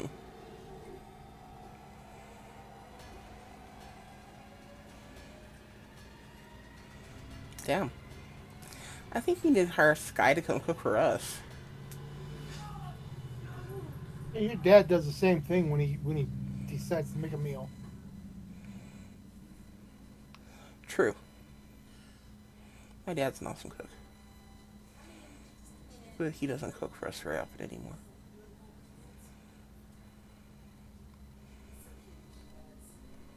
Anyway. My dad used to be an awesome cook, or at least an awesome griller. Now he serves 5-year-old steak. 5-year-old steak? That's what we got for Labor Day. I have pictures of the steak that was frozen. I see. Yeah. Yeah. Frozen in a deep freezer for in a big, whatever, stand-up freezer for 5 years. Yep.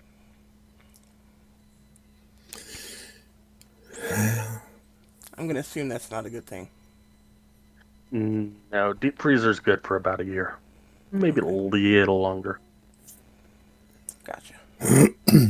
Yeah, I used to cook all the time, but I don't cook much anymore. And it's not because I don't want to. It's because I can't stand that long anymore.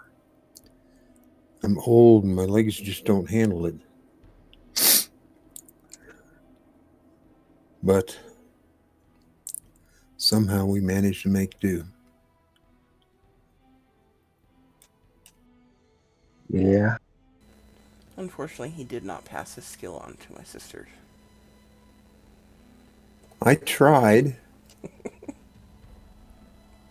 Didn't take. Well, let me rephrase that. He did not pass his skill on to his children. At all. Sometimes. None of us can cook.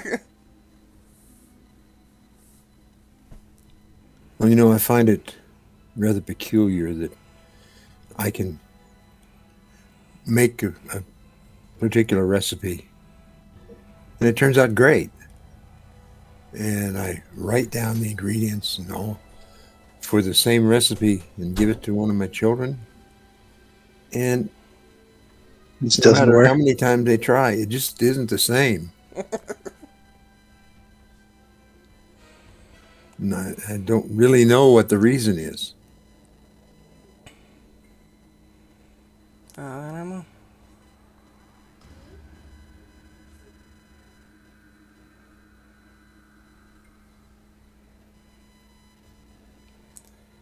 We'll probably never know. Probably not. So Sky is cooking some rosemary tomato chicken or rosemary tomato axe beak with carrot mashed potatoes.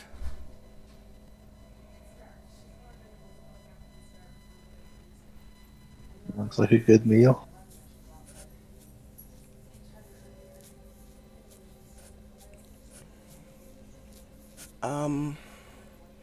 Once you guys eat, Sky continues to work on more of his poison making. Is there anything anyone else wants to do during that time frame? I hope Sky is very careful about keeping the poisons and the food separated, because that would not be good. I don't know. Everyone give me a Constitution saving throw. Why'd you have to go and curse us like that? You didn't like your cooking. There, Sky. Everybody's a critic.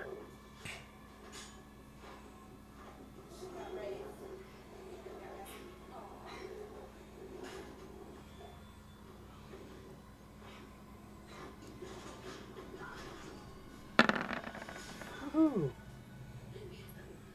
Yeah, there's nothing wrong with the food.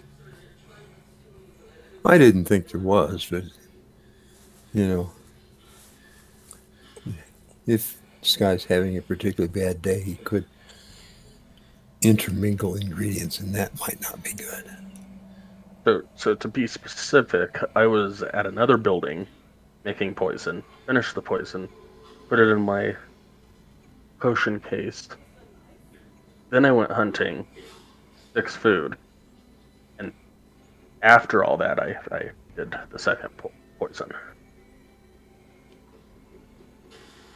So there's no cause for concern. I apologize. Pretty much, yeah.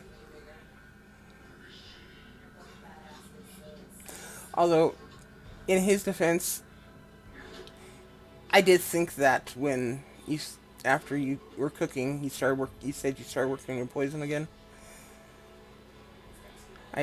The first thing that popped into my mind was, I wonder if anyone in the party is going to say anything about that. Honestly, I thought about it too when I was typing it in. I was like, when I do 2 poisons, and I was like doing the timing, I'm like, okay, if it's 4 p.m. and I do 2 poisons, now it's 10 p.m. A little late for dinner. So if I do 1 poison, 7 p.m., then I can go hunting, cook some dinner, and then we got another 3 hours till bed, at which point I can do another poison. And I'm like, if I was an evil person, this would be the perfect opportunity to, poison the rest of my party. I'm like, wow, don't think that way. Don't think that way.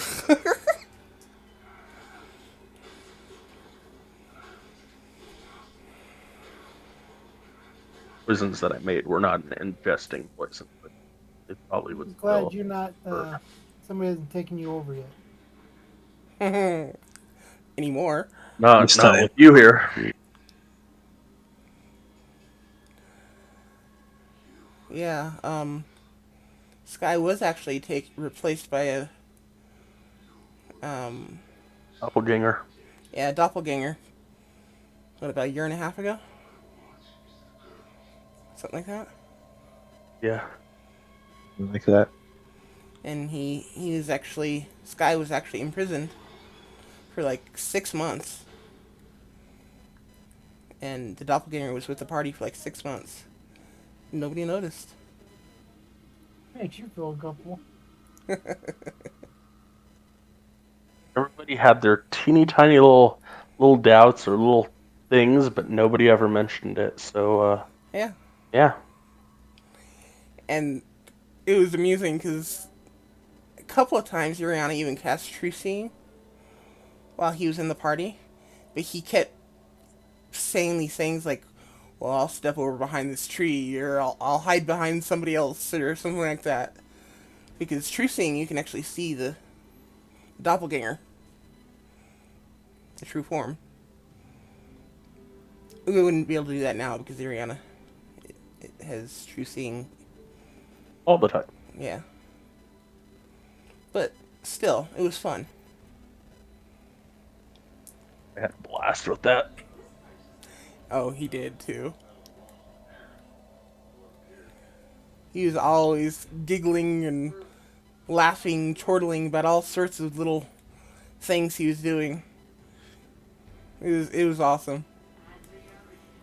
This guy has a very devious mind.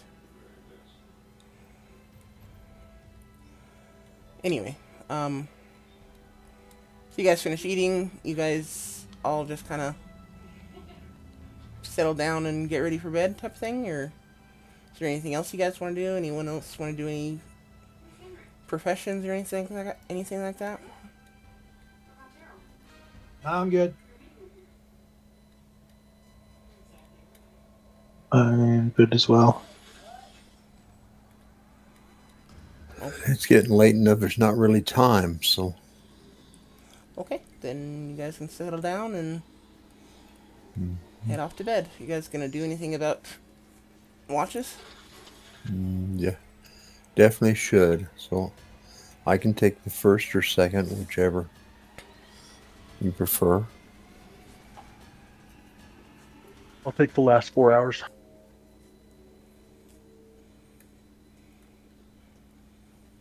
I don't know if I need to, but I'll take it. I'll take a call.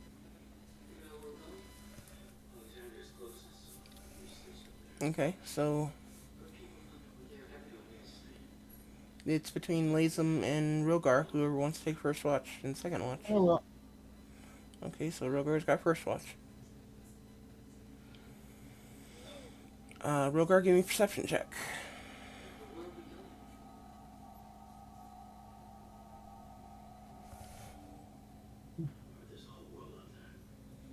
Very good.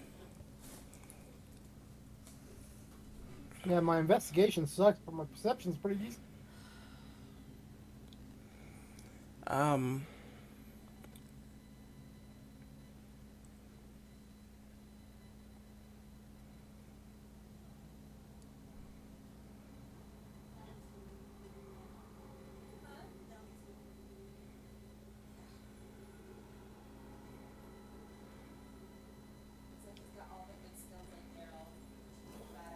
I bed down right away and kind of get comfortable, nice and warm, and I don't remember anything, so must have gone to sleep pretty quickly.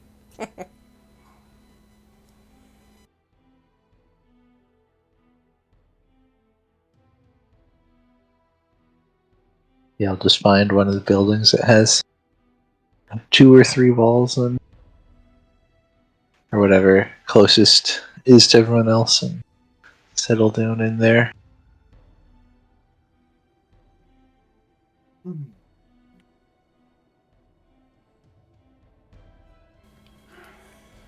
Okay.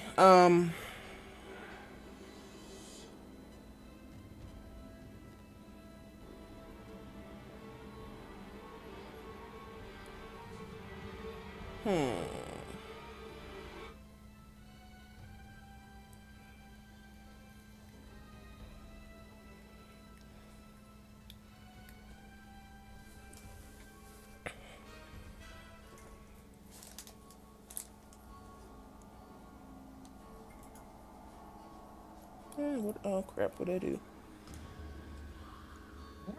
What'd you do?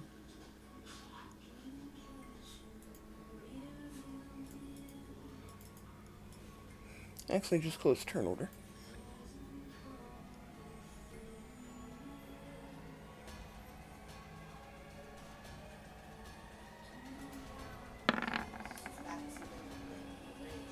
Okay.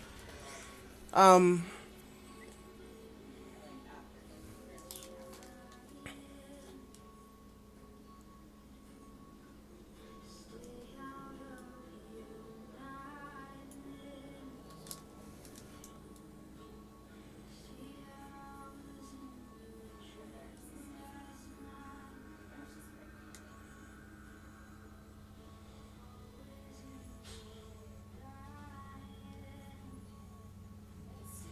Okay.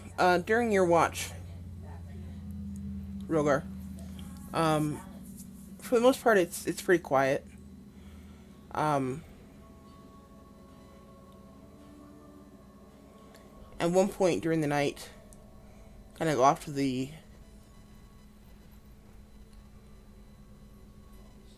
um,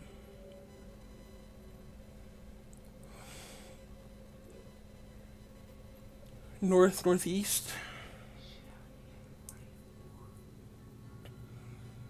you hear what sounds kind of like a loud. It's kind of like a mix between a loud scream and a loud roar. Um,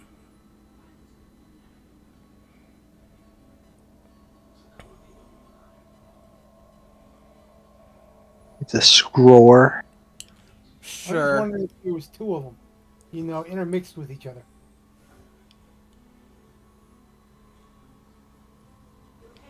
I don't know. Give me a nature check.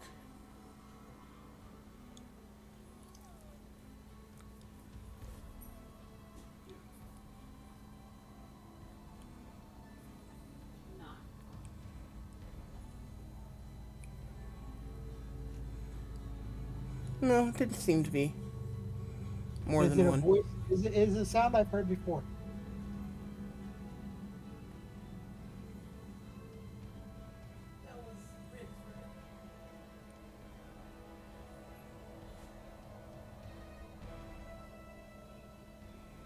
I'm gonna say you've heard similar sounds, but not specifically this one. Um,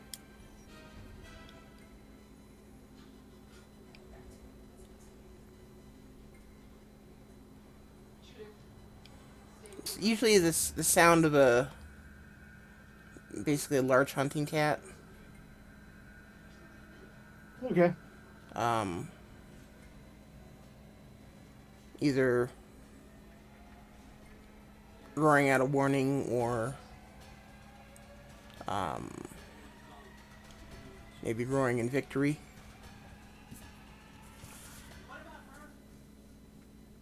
Not really sure which or what the purpose of the roar is. Just that it's I keep it in my mind, and I keep pay attention to that area of the town. But still, since if it's on the other end of town or it's outside of my immediate surroundings, I'm not going to go looking for it at night. I'll tell people about it just because it's a big animal like that. It's like something that could possibly be dangerous to us. I also make sure that the meal that we ate was put away as best it can be, so that the smell would not entice anything that may be potentially there. And I'll just keep it. we'll walk around, keep an eye on the area. But nature is nature.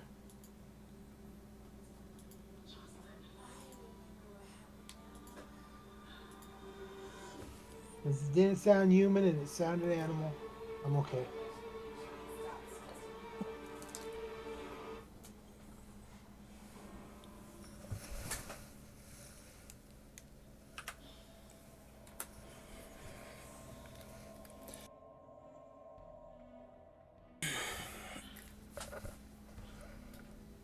Okay.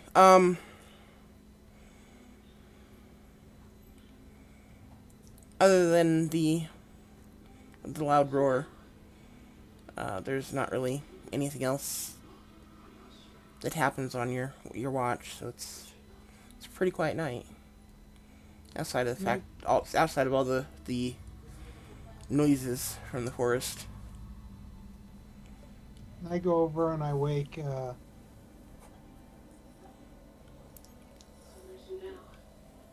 I want to say, lays him up, and let him know about what I heard, about where I saw it. So keep an eye out for large predators. But that a quiet night, look over at Damba and Damba take care of nothing else. Lean over against the wall that at least has some protection and goes in.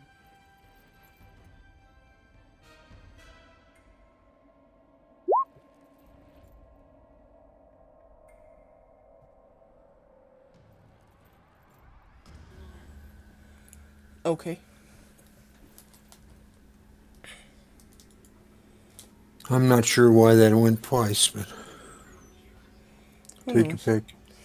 Actually, I think that's why you got rid of that mouse, because it was double clicking. You could be right. Now that I think about it. Yeah, but gotta wait till I got extra money to go buy another one.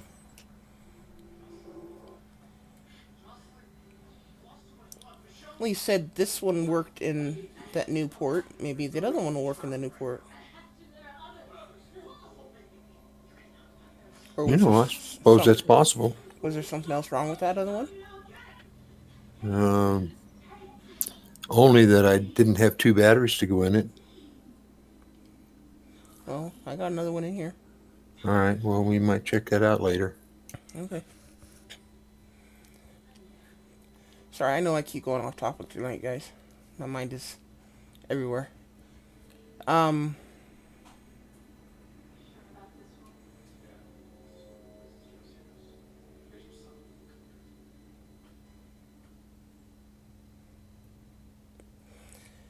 Your night is pretty quiet as well, Lazum.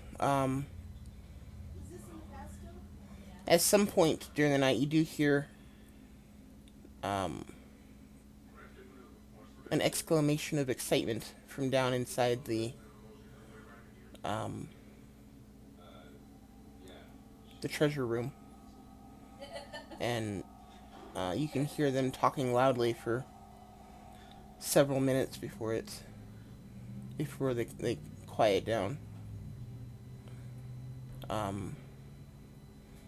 Yeah, I note that and think to myself, yep, I was right. They're not getting any sleep, are they?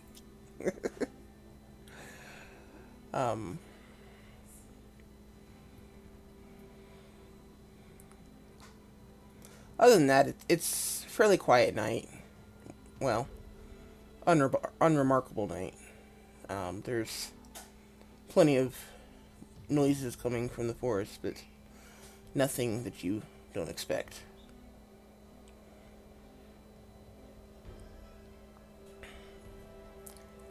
And yeah, your watch comes to an end uneventful. Okay, and I step over, shake Iriana. Sky. Sky. Okay, I shake Sky. And I tell him that Rogar heard what could be a large hunting cat, but it wasn't very close. And I've had nothing at all.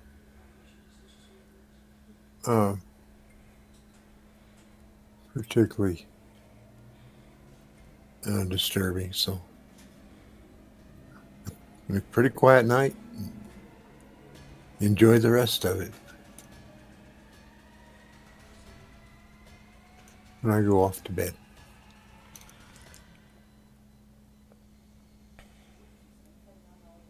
Okay. I will walk downstairs and mention to the two that they should probably get some sleep at some point. And then I will head back up and out of the little house into thingy-mabobber and stealth and do my watch. Okay, go ahead and give me some rolls. And sky disappears in a cloud of mist.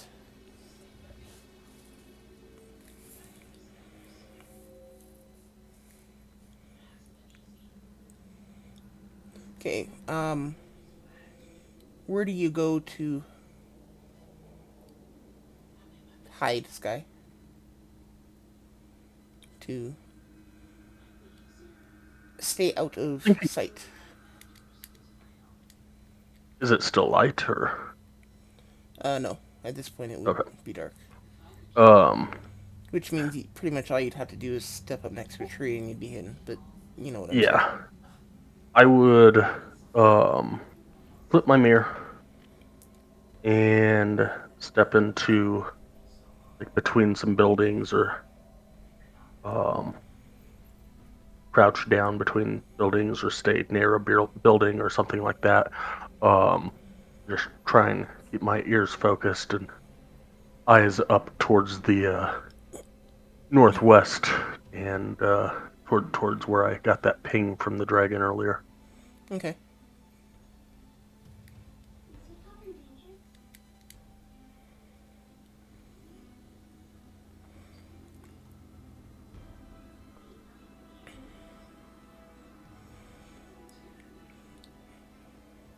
Okay, and first 3 hours of your watch, pretty quiet. Outside of typical noises for the forest, which you expect. After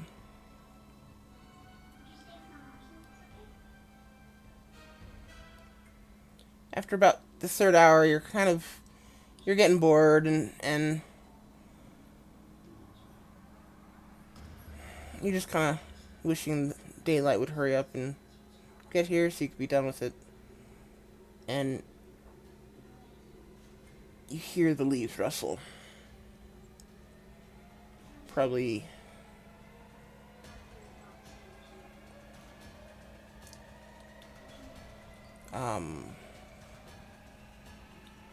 20 feet on the other side of the camp.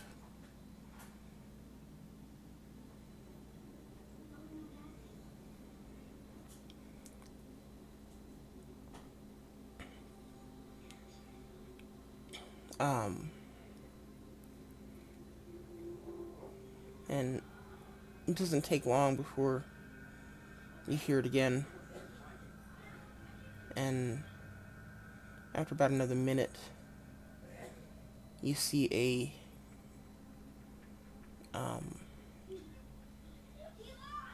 dark purple head,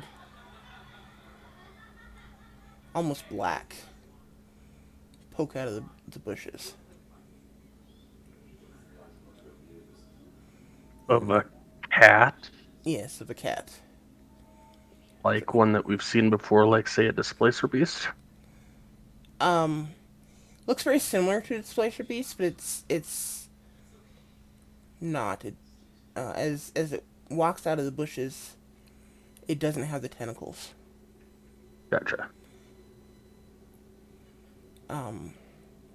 However, it does have 6 legs.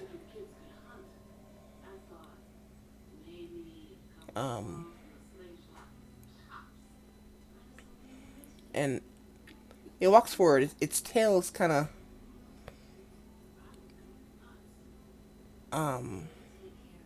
up in the air, so it's not hunting. or hostile or aggressive in any way, but it does walk forward towards the camp. Watch it for a while. Okay. If it gets within like 30 feet of the door to the building where where everybody but Irion is staying in. I will well, I guess we'll see what happens then. Okay. Um, well, it very quickly moves to within that distance. In that case, I will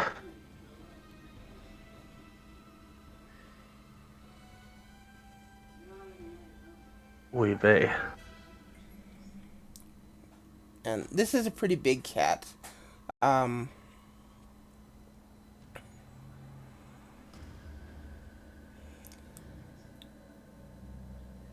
let's see. Lions are like the bigger of the hunting cats, right? They're usually somewhere 850 Yeah. pounds, something like that. Yep. Yeah. Okay, this one's probably a good 1,100, 1,200 pounds. It's pretty heavily muscled. It's dark purple, almost black, and it's got 6 legs.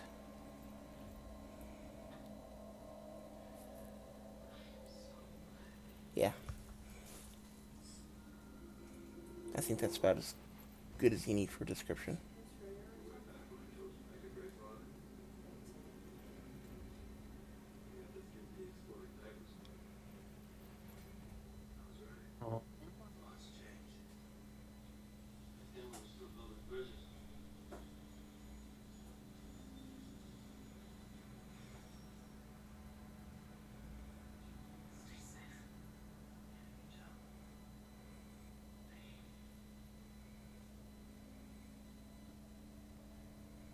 And it's heading towards the building that everybody's in. Yeah, it keeps sniffing the air and walking forward. Um, Seems more curious than aggressive. Okay. But For the moment, I will just keep watching. okay.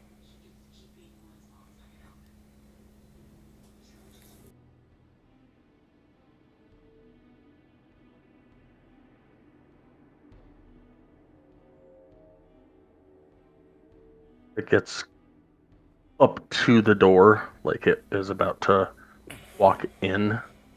I will cast darkness on the door, or on the lean-to roof area thing, right as it's about to enter, hopefully to confuse it.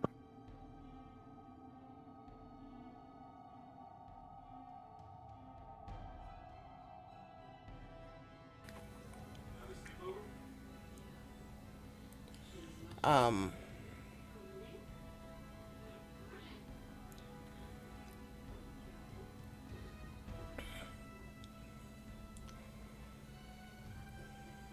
Sorry, I hope I caught the mute button before I started coughing my lung up. Um,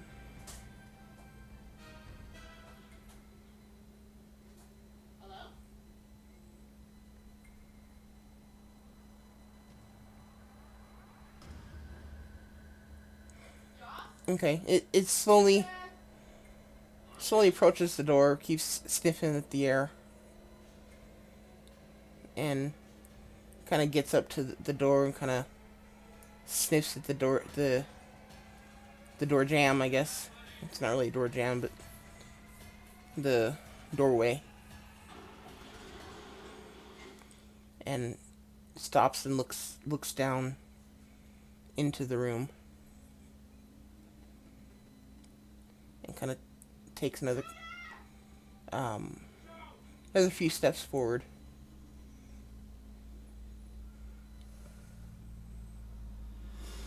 It starts to take steps forward into the into the doorway, I will cast darkness on the doorway. Okay. Kind of lets out a startled yowl, and you see it backpedal out of the darkness. It's kind of wiping its face on the ground, trying to get rid of the sudden whatever covering its eyes. And Does the owl wake anybody? well, everyone's welcome to give me a perception check at disadvantage if you'd like.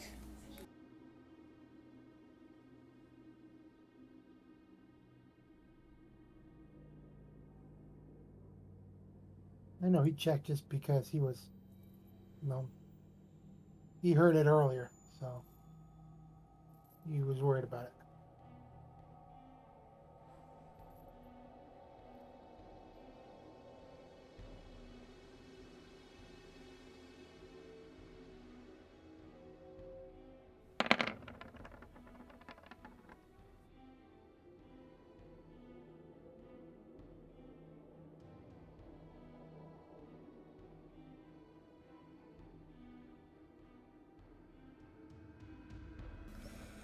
Okay, does Lazem and Dumbo want to check if they wake up or if they hear the sound? No, I'm sleeping. So's Damba.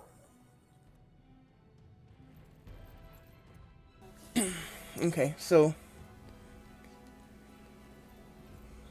the yell does not wake anyone, and including the dwarves, and Aiden and Bryn are too busy with their discoveries to notice anything.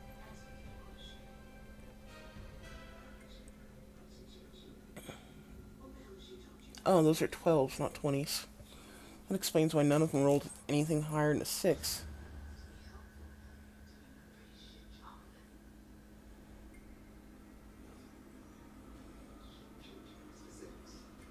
Yeah, that'll do it.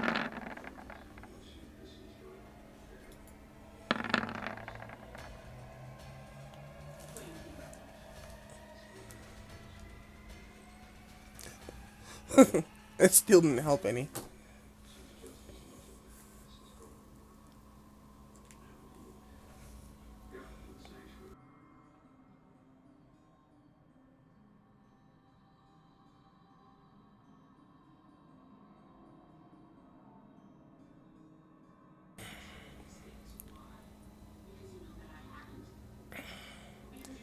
Okay,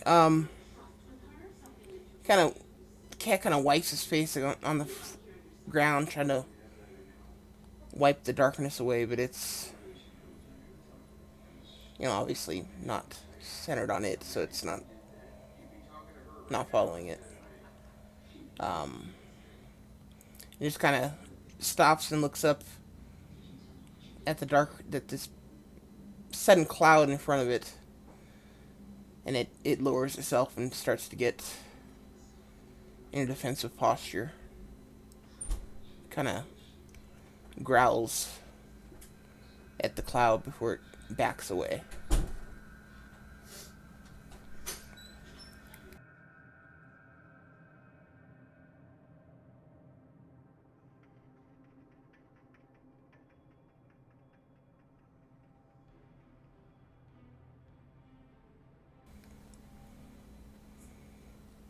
And after a moment or two, it kind of turns and runs back off into the forest.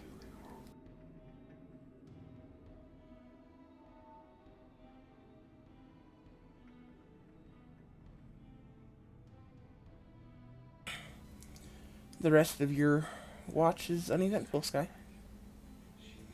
How long's that darkness stay? I think like 10 minutes. Oh, okay. It's the normal spell, except that it's a racial or a family thing. I forget what it was. Racial thing. I was Yeah. just thinking it'd be kind of funny if everyone woke up and there's just big cloud of darkness hanging there. Funny. But no, Um, it disappears before they wake up. As I start seeing the first rays of sun come up, I will flip my mirror back over to Elf, and I will head in. Okay.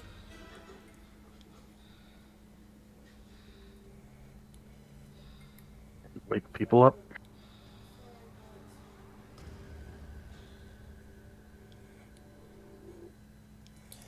Okay. Get up and get all my gear together. Ask how the night was.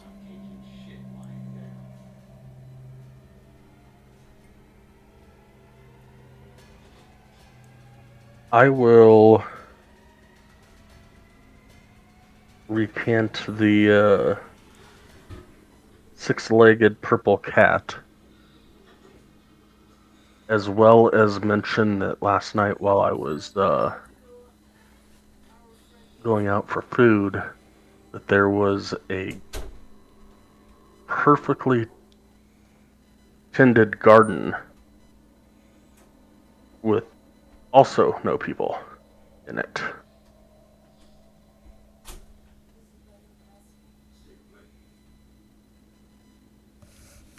And ask what all y'all found yesterday.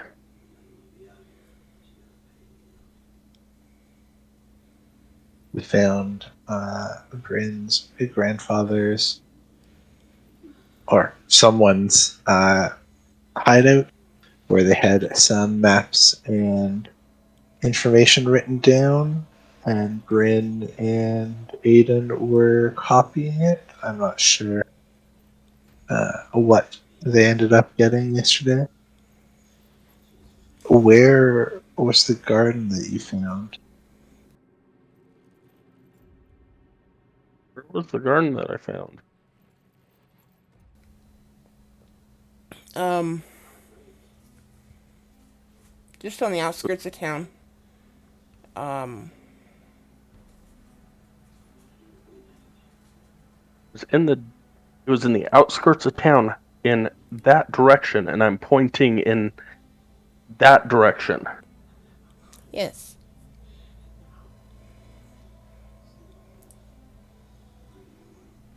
Um, roughly to the east from where you are.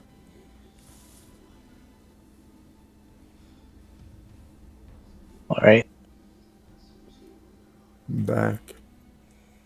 Welcome back.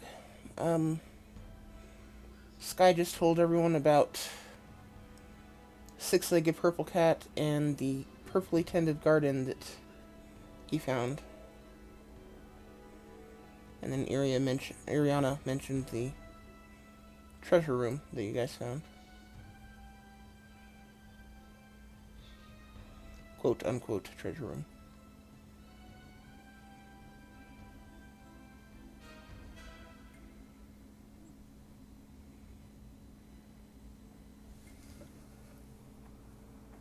Yeah.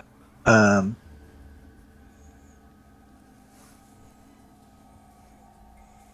I'll ask Bryn and your grand, or I guess go to find Bryn.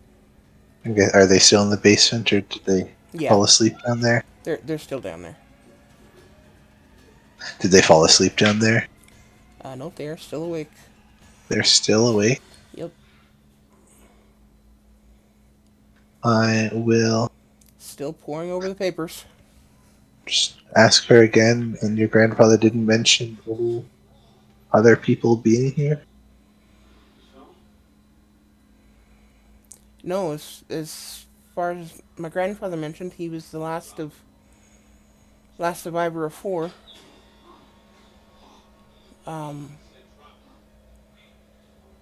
when he was rescued. I will just mention what Sky said about the garden, that he found it, or that he found one.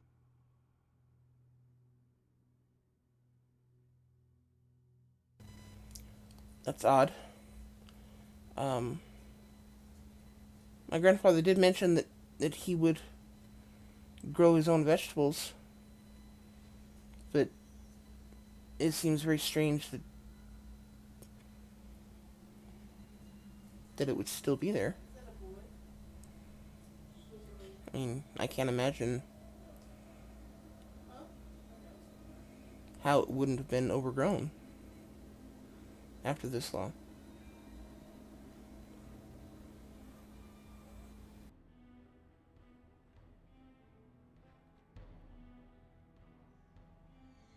I have no clue either. And I'll turn to Sky, and there were no footprints or anything around. Not that I noticed. No footprints. They were ready to pick. They had.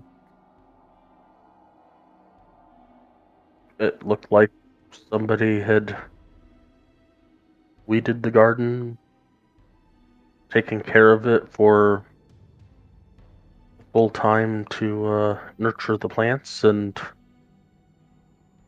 nobody was around.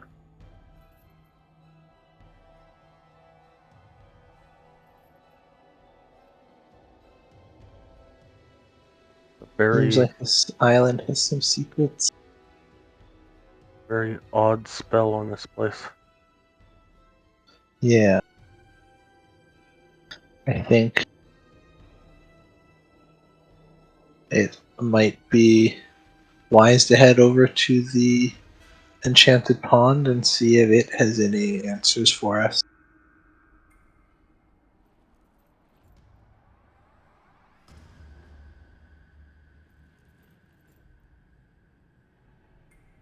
I will say, um, and ask if Bryn and Aiden are gonna head there with us, or if they're gonna keep studying this map. Remind them of the cat.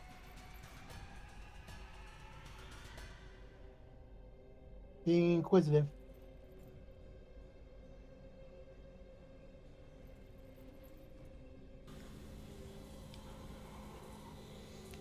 Um,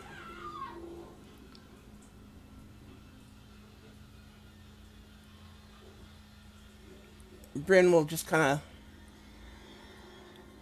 look around the room and kind of bite her lip as she thinks for a moment. She says, "Can you give us about an hour?" I'll I'll look around at everyone else and shrug. I don't see why not.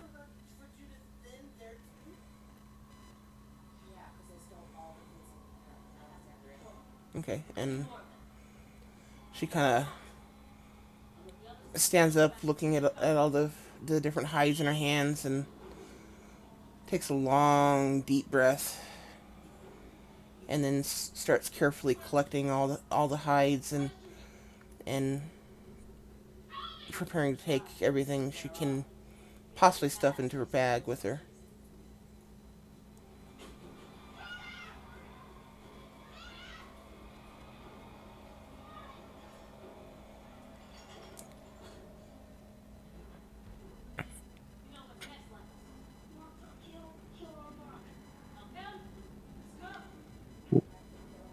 As they're, I'll wait until they're done and then ask if they found anything of note in the hides.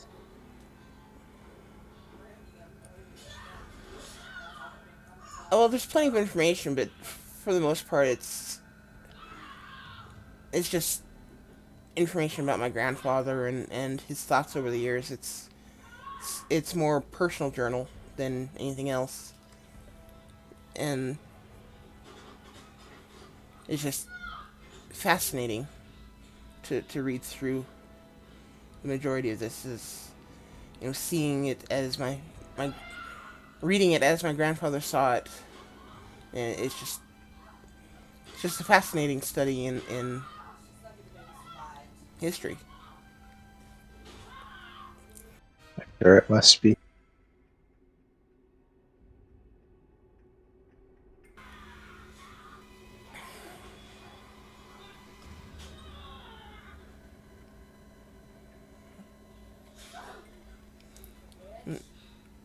Where do you go to wait out this hour, or however long they take to finish packing up, Ariana?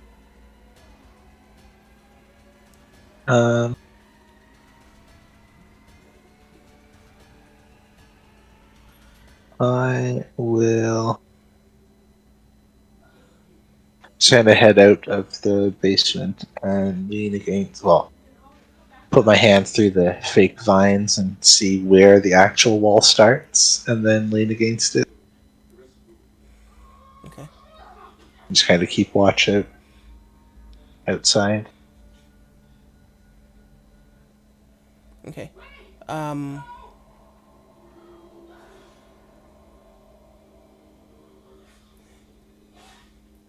So which way are you facing?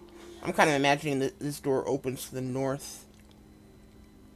Exits the building heading north. So are The you on the door exits the building heading north. yeah this door down into Uh, the basement? yeah, I'll stand just on the north facing wall, facing out. Okay, so you're also facing north. Yeah. Okay.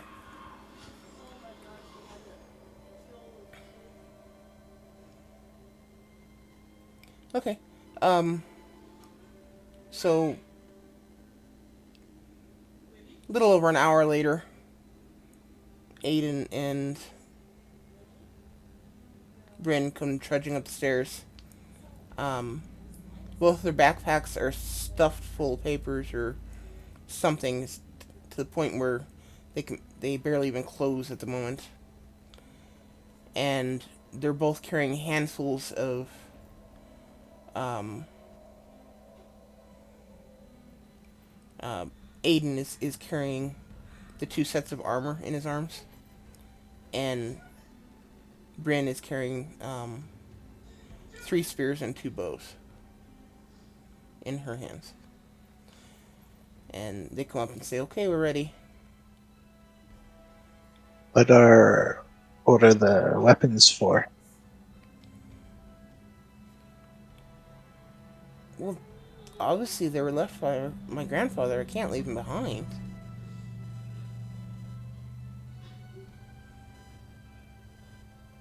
Um, at a quick glance, is that all the weapons that were down there? Yeah. Cool. We can. They seem like they've been fine for the past 250 years uh, in this hideaway here. They could probably stay here until we make it back.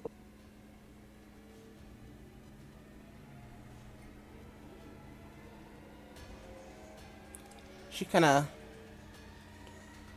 looks at you for a moment, again biting her lip, and her shoulders kind of sink as she turns around and kind of walks back down the stairs. At this point, she's actually dragging the butts of the spears against the stairs. You just hear him plunking down the stairs as she goes down. And Aiden kind of shrugs dejectedly and turns around and walks back down the stairs, carrying the armors. And it takes them a few minutes, but they come back up and they're not quite as eager, but they're ready. They didn't have to. They'll put Dull away.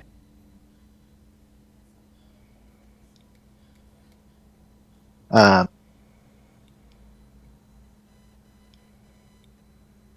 then I will uh,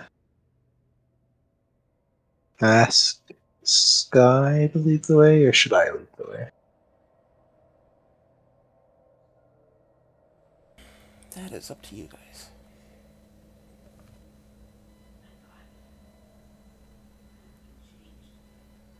That's what I'll ask him.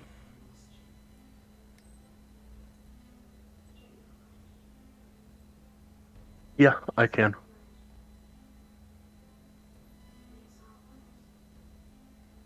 Not that I exactly know where I'm going, but yeah, I can try and lead.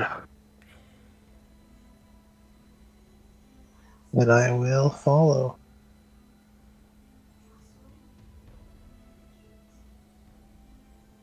I will look over at the dwarves, and they have.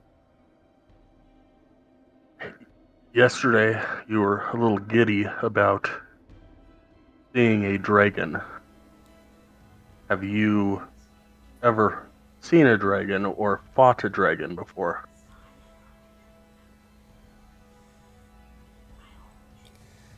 He just kind of gives you a dirty look and says, "Of course I have." When we get there, be careful. We do not want to go into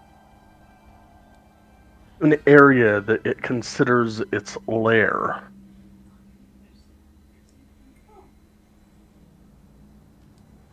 It has, it will have extra stuff. I don't know. It will have extra protections on it.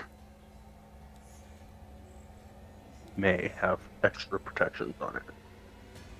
Just be careful. Yes, but won't we find more treasure in his lair? If we need to fight it, we need to fight it outside of its lair. Once it is dead, then we can go inside its lair and look and see what might be available. If it catches us trying to take stuff out of its lair, all of us are as good as dead. I want to make this clear before we actually get there.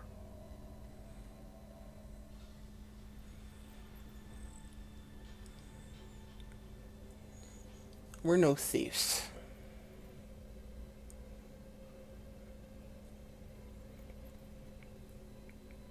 We'll head out.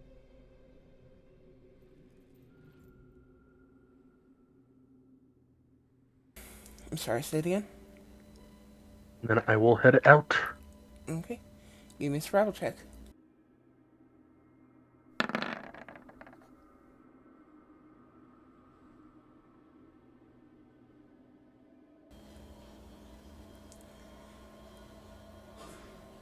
Okay, let's go ahead and take a quick 10-minute break. Just get some drinks and use the restroom, whatever. All right. See you guys back here in a couple minutes.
Everyone back?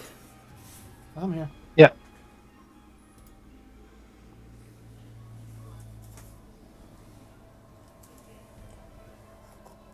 Sky, Lazem? I think I heard a meow. Yeah, I've meowed twice now. Oh.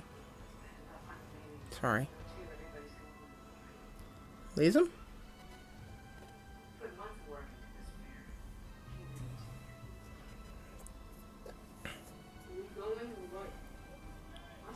Dad? You there?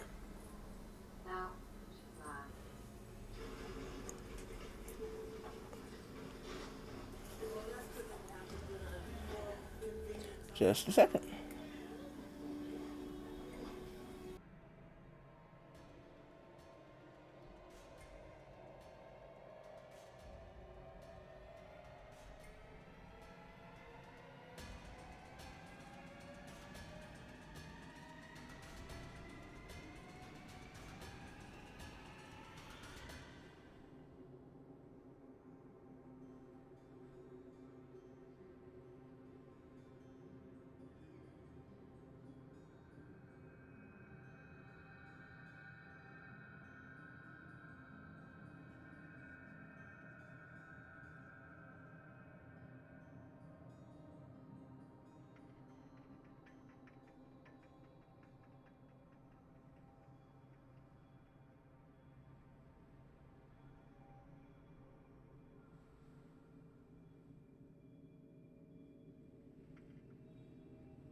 I just put my head down for a minute.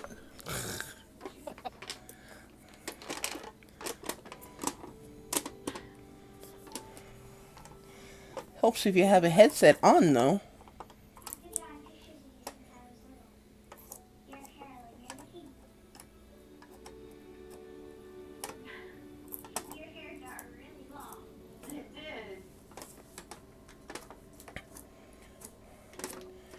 Okay, let's see, I think we were heading off towards the enchanted pond with Sky in the lead. Yep. Did you just say crap, Sky? I said Yep. correct. Oh, okay.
Sorry, give me just a second here.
Sorry about that.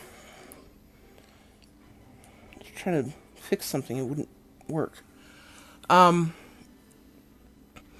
Okay. You start heading off towards the northeast.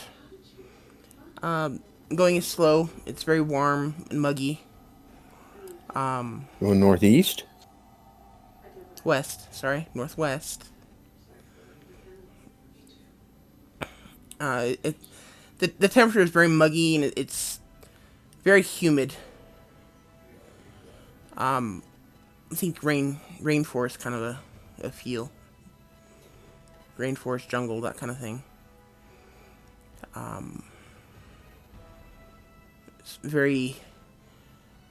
lots of very exotic plants and flowers. Some that look very interesting, but are probably more dangerous than they appear. Things like that. It's a very interesting trip, and you can hear Bryn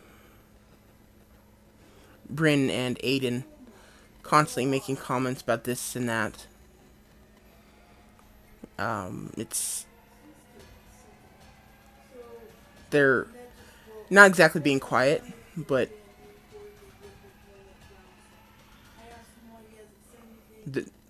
probably pretty good chance you're not going to be able to stop them without yelling at them. I don't think we need to yell at them.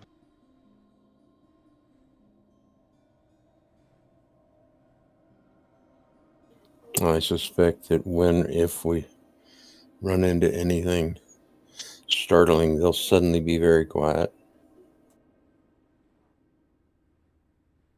Just or who screaming. walk and pays attention.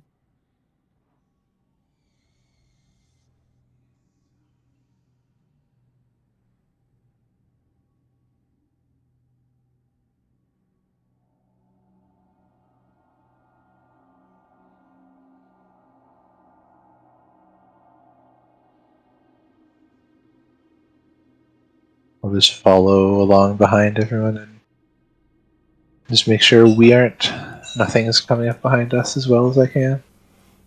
Okay, go ahead and give me a perception check real quick. Ariana.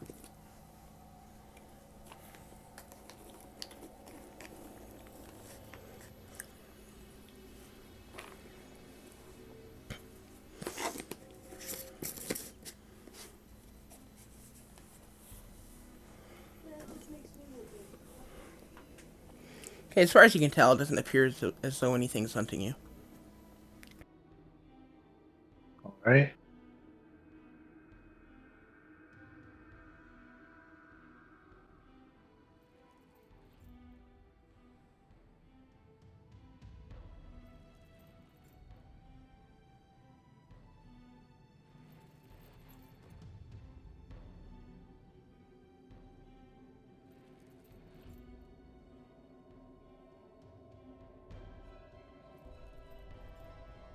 Then I'll just follow along. Okay.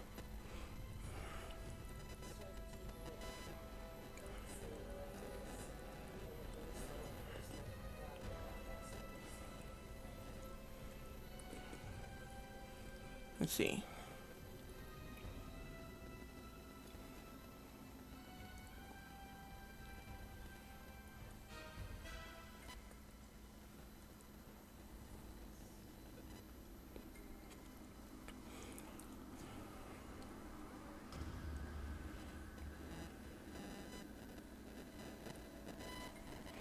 Okay, it takes you, I don't know, little under 3 hours to get there. The the scholars are having trouble keeping up because they keep stopping to look at all the different plant life that you guys are passing. So you kind of have to slow down a little bit for them.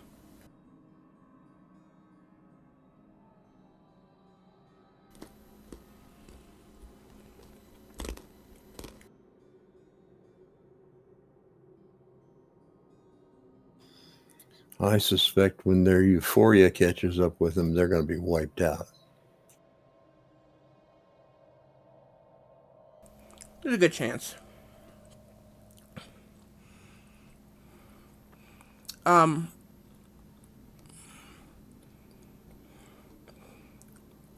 Sky, you're first to notice the change in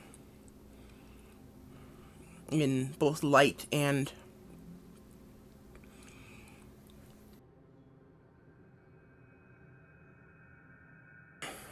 sorry, both light and the sounds of the wildlife around you.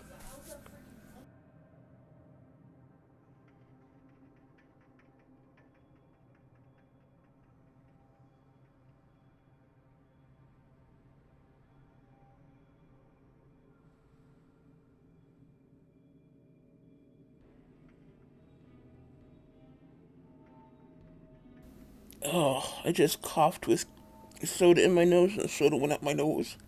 Or coughed with soda in my mouth, and the soda went up my nose. Um, Nothing better to wake you up. That hurts. Hey, you do know that Coke originally came with, Coke. So, hey, just try to go back to the old times. I actually haven't been able to drink Coke in months. And yes, I'm disappointed about it. Ouch.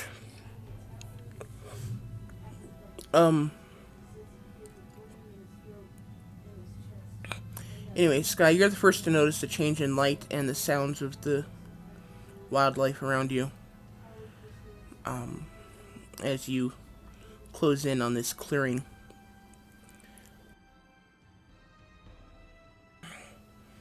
You notice that the canopy kind of clears away.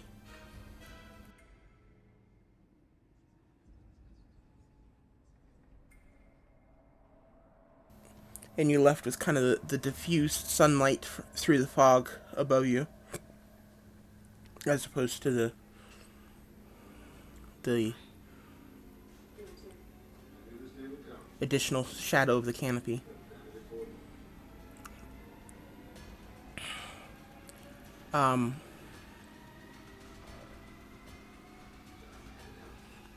As you guys walk into this clearing, go ahead and give me a perception check.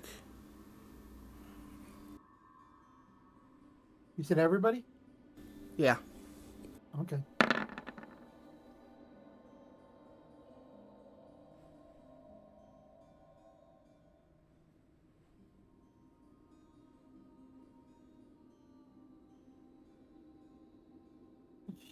Basim's got some good perception this week.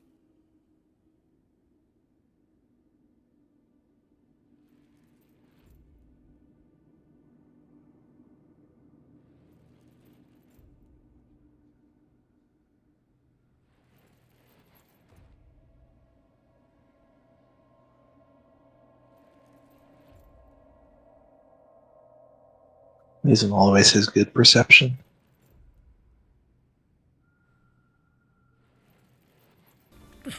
Okay, Sky, you are currently looking like an elf. I'm currently looking like an elf. Okay, and Lazum, are you riding Damba or walking with him? I'm riding on him. Okay.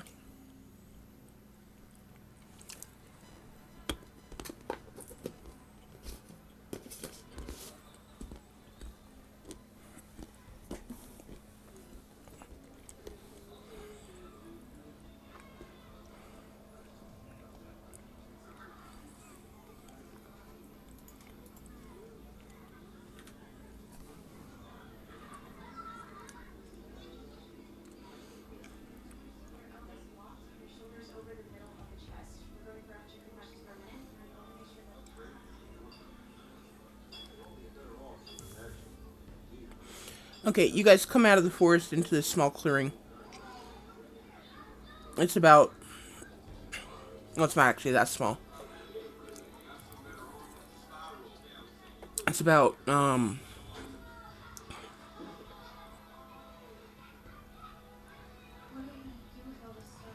45 feet around.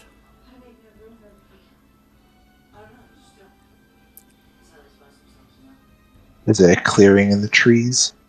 Yeah. And in the middle of this clearing, probably about a 20-foot wide pool sits.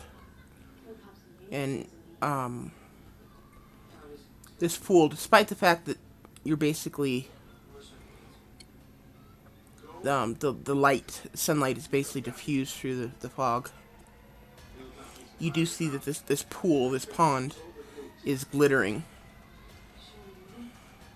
It's a very beautiful sight. I mean, it's almost like the pond is shimmering and glowing for you. As we get there, I'm going to try and hold people behind me as best as possible. Okay. Specifically, a couple of dwarves. And spend a minute trying to see if I can figure out where that dragon is. If it's within 5 miles still. Okay.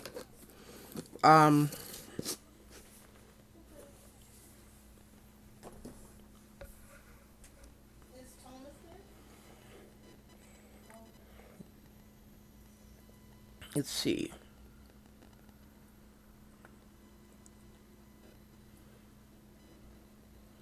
You are on the south east corner of this clearing.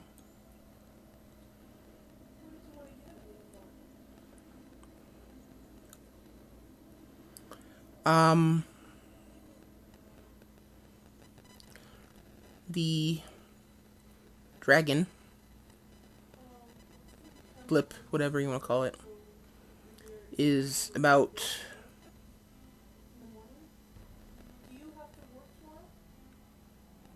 45,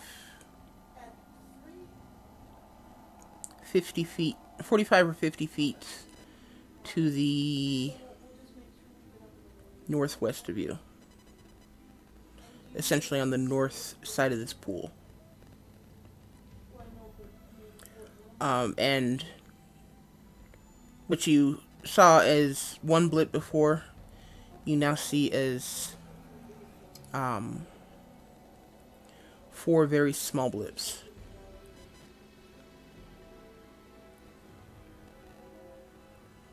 I will mention that to the rest of them.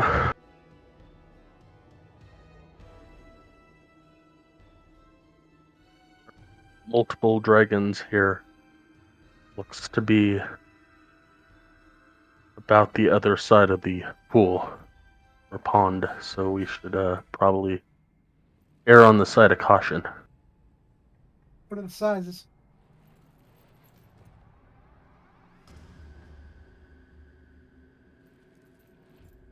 I can just tell that they're there with my ability. Unfortunately, I can not see very well at the moment. Okay. I didn't know if you could, like, there's 3 big, and then there's 2 small. They all come across the same size. Thanks.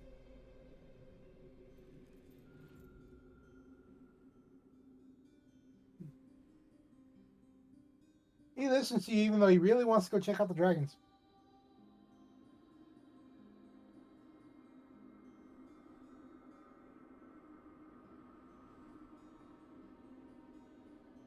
Do you really want to go check them out, though? He's listening to him.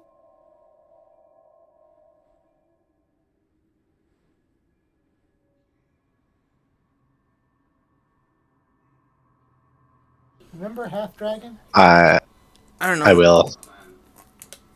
Last time the majority of this party checked out a dragon, they didn't live very long. Just saying. I know, but he's Half Dragon, but he's not as, aggressive as everybody else. So, yeah, he's sitting there. He's like, okay. He's still trying to figure out where we're supposed to clear this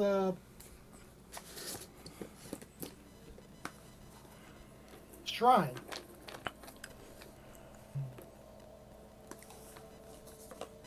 I don't know.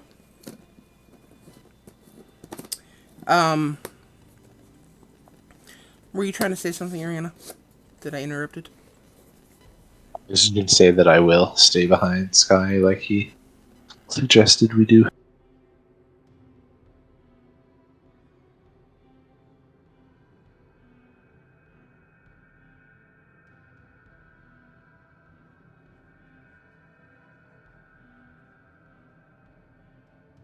All Rogar up to the front.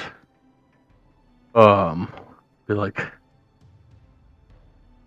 you might have the best of luck, depending on and we don't know what type they are, so at least you are of some relation through the ancestries.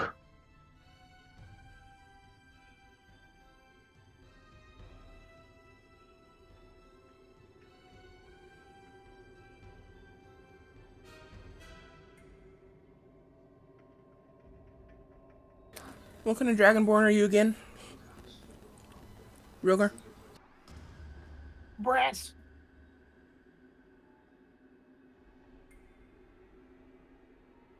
One moment, I'm checking, but I know it's brass. I just can't remember the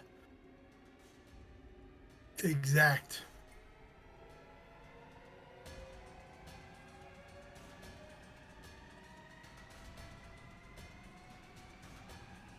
Metallic Dragonborn.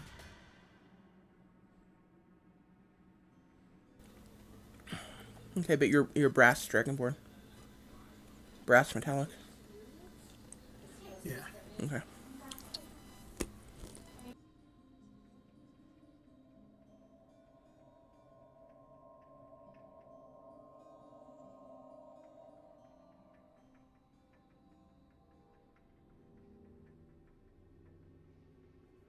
I pray to my God and see if she responds.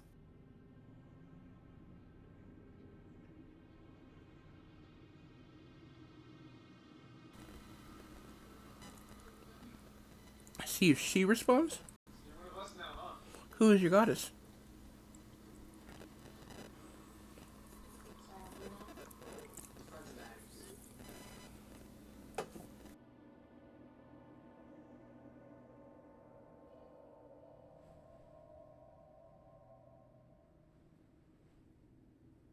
I have to read real quick.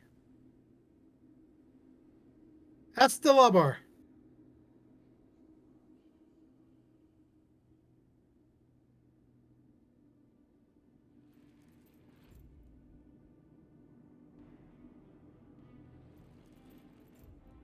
I am her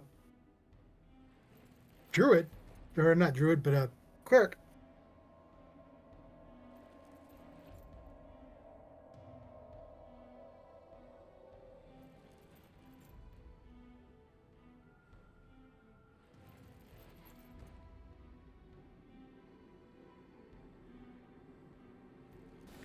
You're not a cleric, you're a fighter, aren't you? Paladin, sorry. No, you're a fighter. No, I'm a rune knight fighter, 18, paladin 1.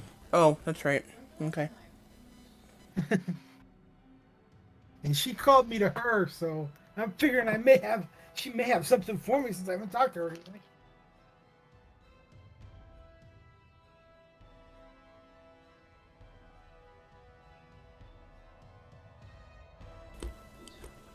Just a moment. And she's the god of dragons, so hey.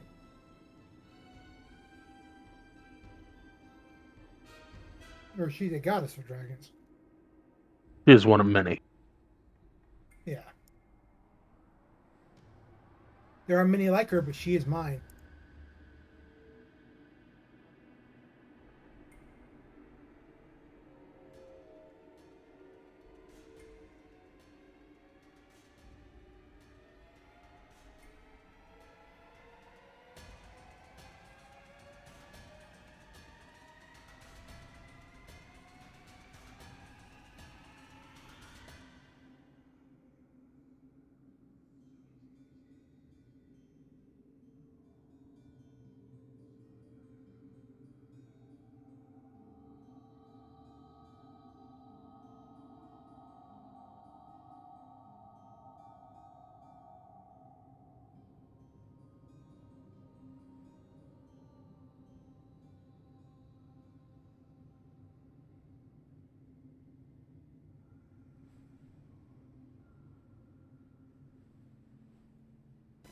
I've got to read something real quick.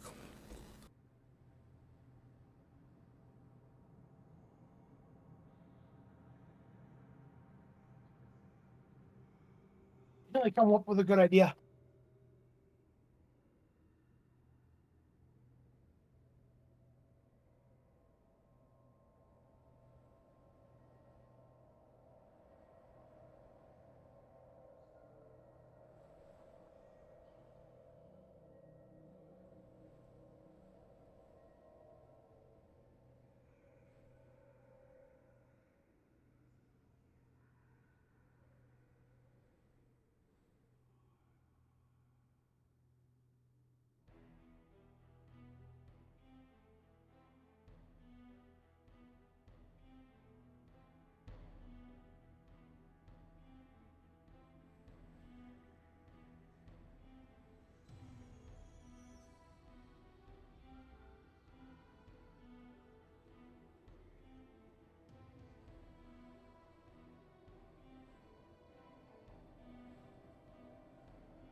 Okay.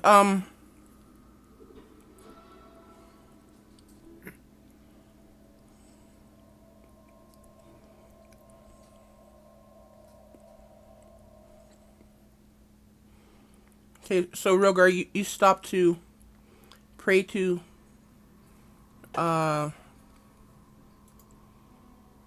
Stillbor. What do you Yes. say? Do you pray out loud or to yourself?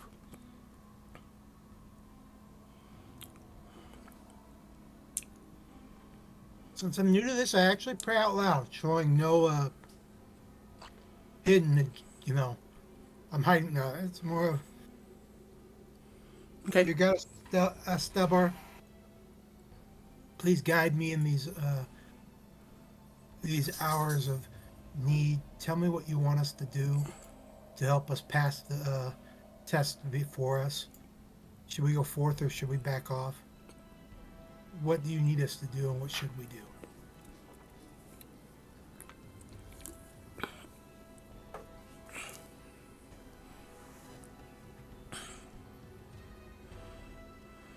Yeah, I close my eyes when I say it, but yeah.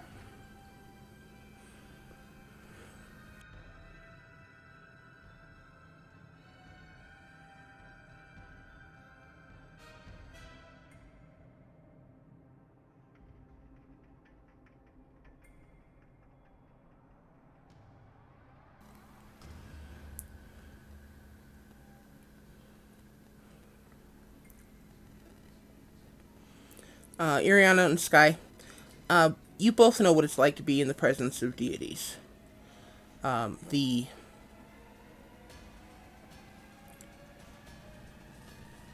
the the very feeling of power in the air itself. You've both felt that one point or another, and you guys feel it again, though it's not quite. It has a different tinge to the energy because it's not your deities. And Rogar, you feel this sudden energy as well, and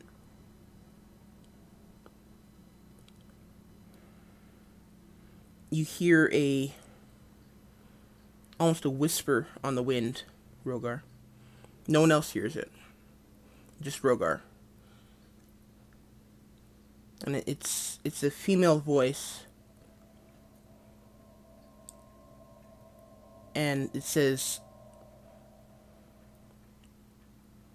"Step forth and bear witness."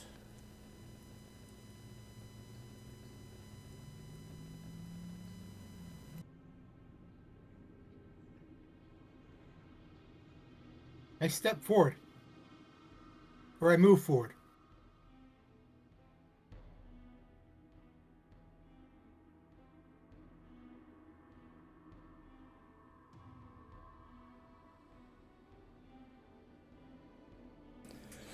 Okay, you take a couple steps forward, and you're kind of scanning the environment, and at first you're not really seeing anything, but after a moment, kind of a stray flash of color catches your eye, and you look up into the tree that's north of the pond, and you see a kind of a platform in a tree made of sticks. And on top of that platform, just over the edge of it, you can see this it's almost transparent, multicolored wing, kind of sticking up and slowly moving in the breeze.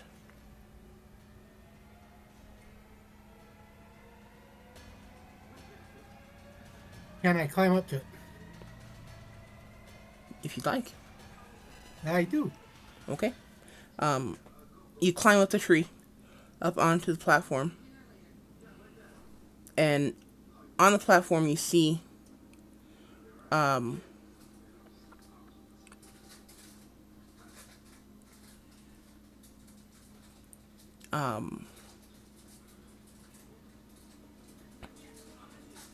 you see two creatures, roughly the size of large house cats.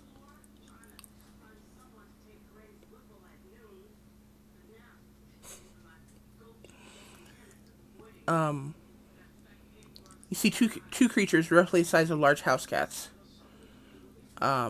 With they're covered in scales, multicolored scales, and they have these almost butterfly wings. They're almost transparent, and they're like every hue of the rainbow.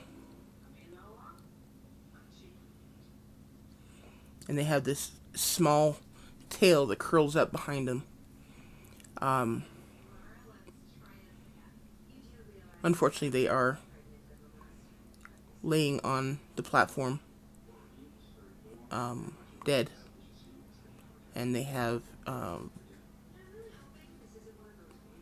they each have a number of arrows in them. And in the middle of this small platform, Its platform's like 4 feet by 4 feet.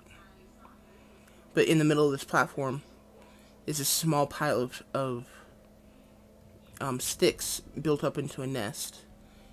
And there are 4 eggs, a little bit smaller than an ostrich egg. Than ostrich eggs in this platform.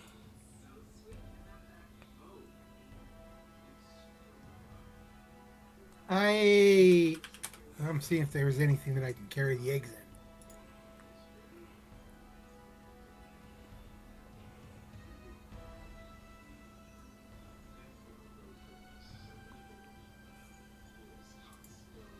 I first check the bodies to find out how old they are.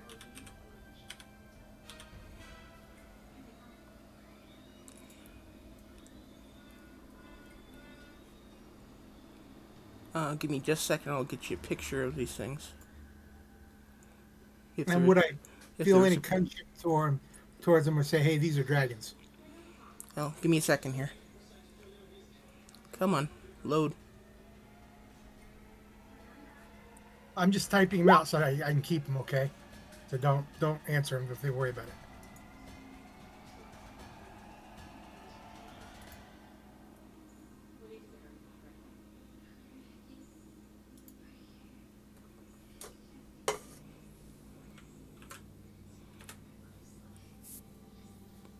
Okay, that's what this thing looks like.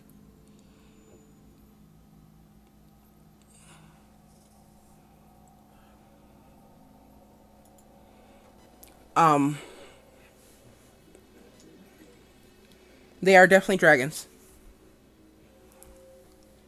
They are, again, about the size of a large house cat. Go and give me either a nature or arcana check, Rogar.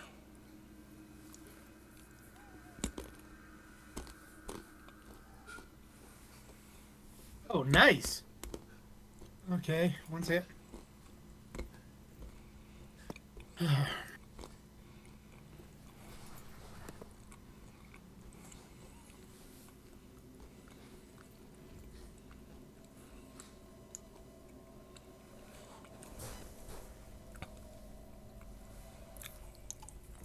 So surprised.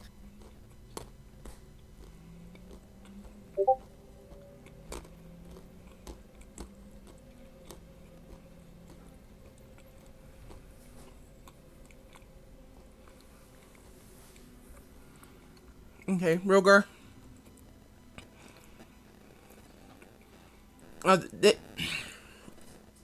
They definitely look like dragons to you, but according to what you do know about dragons, they are very small dragons, in which case they must be very, very young. This size, you'd have to say at least, probably fairly newly hatched. As in, with like the last year or so.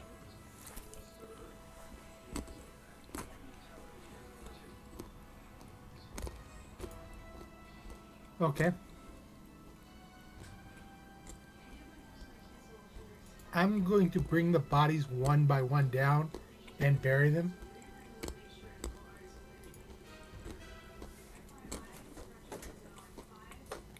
And while I'm doing that, I show the others of what I found.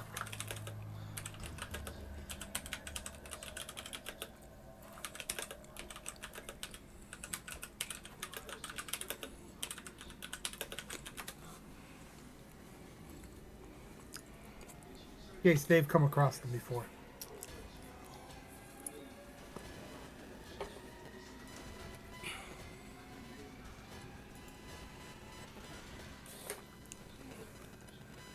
Okay. So, as he brings them down, we obviously see them. Yeah, go for it.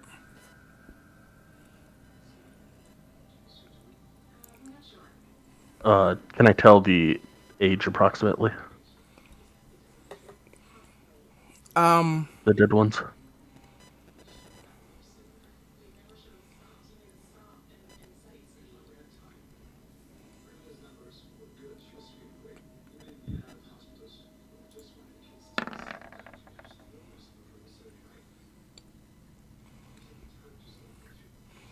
Probably about 800 years old. 1 year, 800. Man, I'm way off. That's what you Listen, get for a 2. listen. Maybe you'll understand. These are fairy dragons. These are good dragons. And I will kneel over one and break off the arrow and try and pull it through and kind of give a small prayer to Maliki. And then explain to everybody else that these are a good type of dragon, that these ones are approximately 800 years of age. And none like this should have been. As much as I despise dragons, none like this should have died in such a way. I don't take offense, but I take offense the way he hates dragons.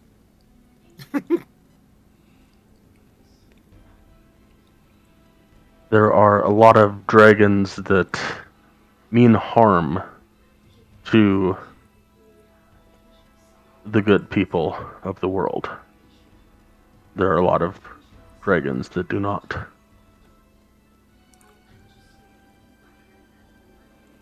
These are a mischievous type of dragon, but mischievous in a fun, light-hearted way.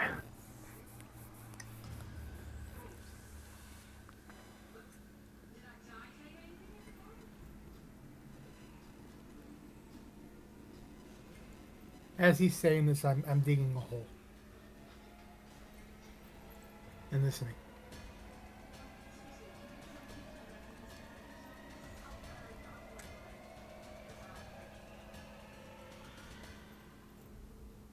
I also tell them about the 4 eggs up top and the 1 additional body.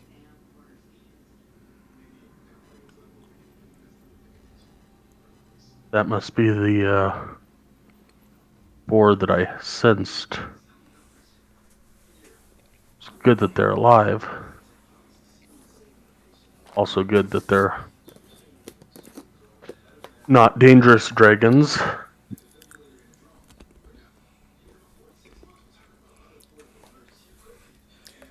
The dwarf's shoulders kind of sag, and he puts his axe down and kind of sits down, disappointed.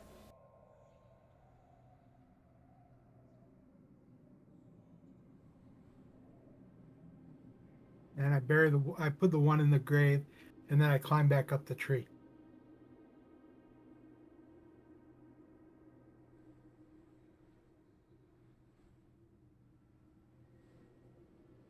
To get the other.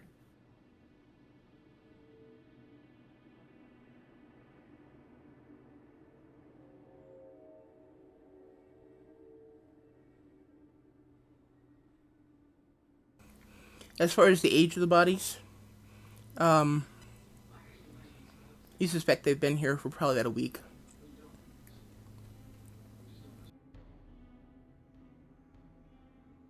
I ask anybody if they've seen the arrows before. And I ask that the way I ask it isn't like I know what an arrow is, I know who can make it, but does the arrow give any identification of who manufactured it? Okay, the arrows are old. They're in bad shape. The fletchings are missing a lot of the feather things. Feather. I don't know what the words are. The fletching. Well, the fletch. I know, but what are the individual pieces of a feather? What are those? I mean, fletchings are made from like half a feather or something like that. But what is the individual strands of a feather called? Does anyone know? pieces of a feather. Veins or barbs, I think. Okay, vein sounds good. The veins on the fletchings are ragged and basically shredded. These arrows would not be very accurate, but they're in really bad shape. As a blacksmith or smithy, could I determine if these were shot from a uh, bow or if they were part of a trap? They You were said they were fired from a bow. Um, okay. there doesn't appear to be any kind of trap nearby. And could I determine bows like this were or arrows like this were they made like are they normally made? I know they're more rugged, not made like at a blacksmith shop or in town, but could I determine if they were elven arrows or There's no indication of any kind of okay, racial or cultural indications on the arrows. okay. With the telling about it's about a week, I let people know that I guess there are people here or humanoid creatures, um, and we should be more careful. Or they've been affected by the same spell as has happened to the town, and they look like a week old, but they're 250 or 300 years since they've died.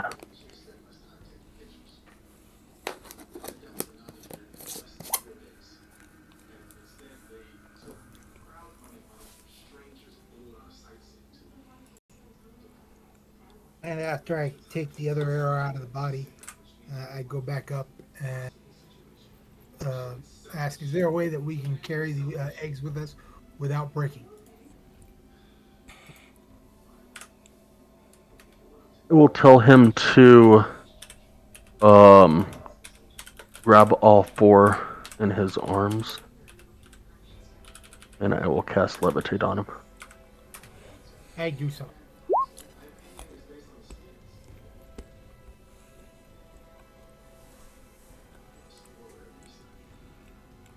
I do need to take off. Okay. Thank you for the game today.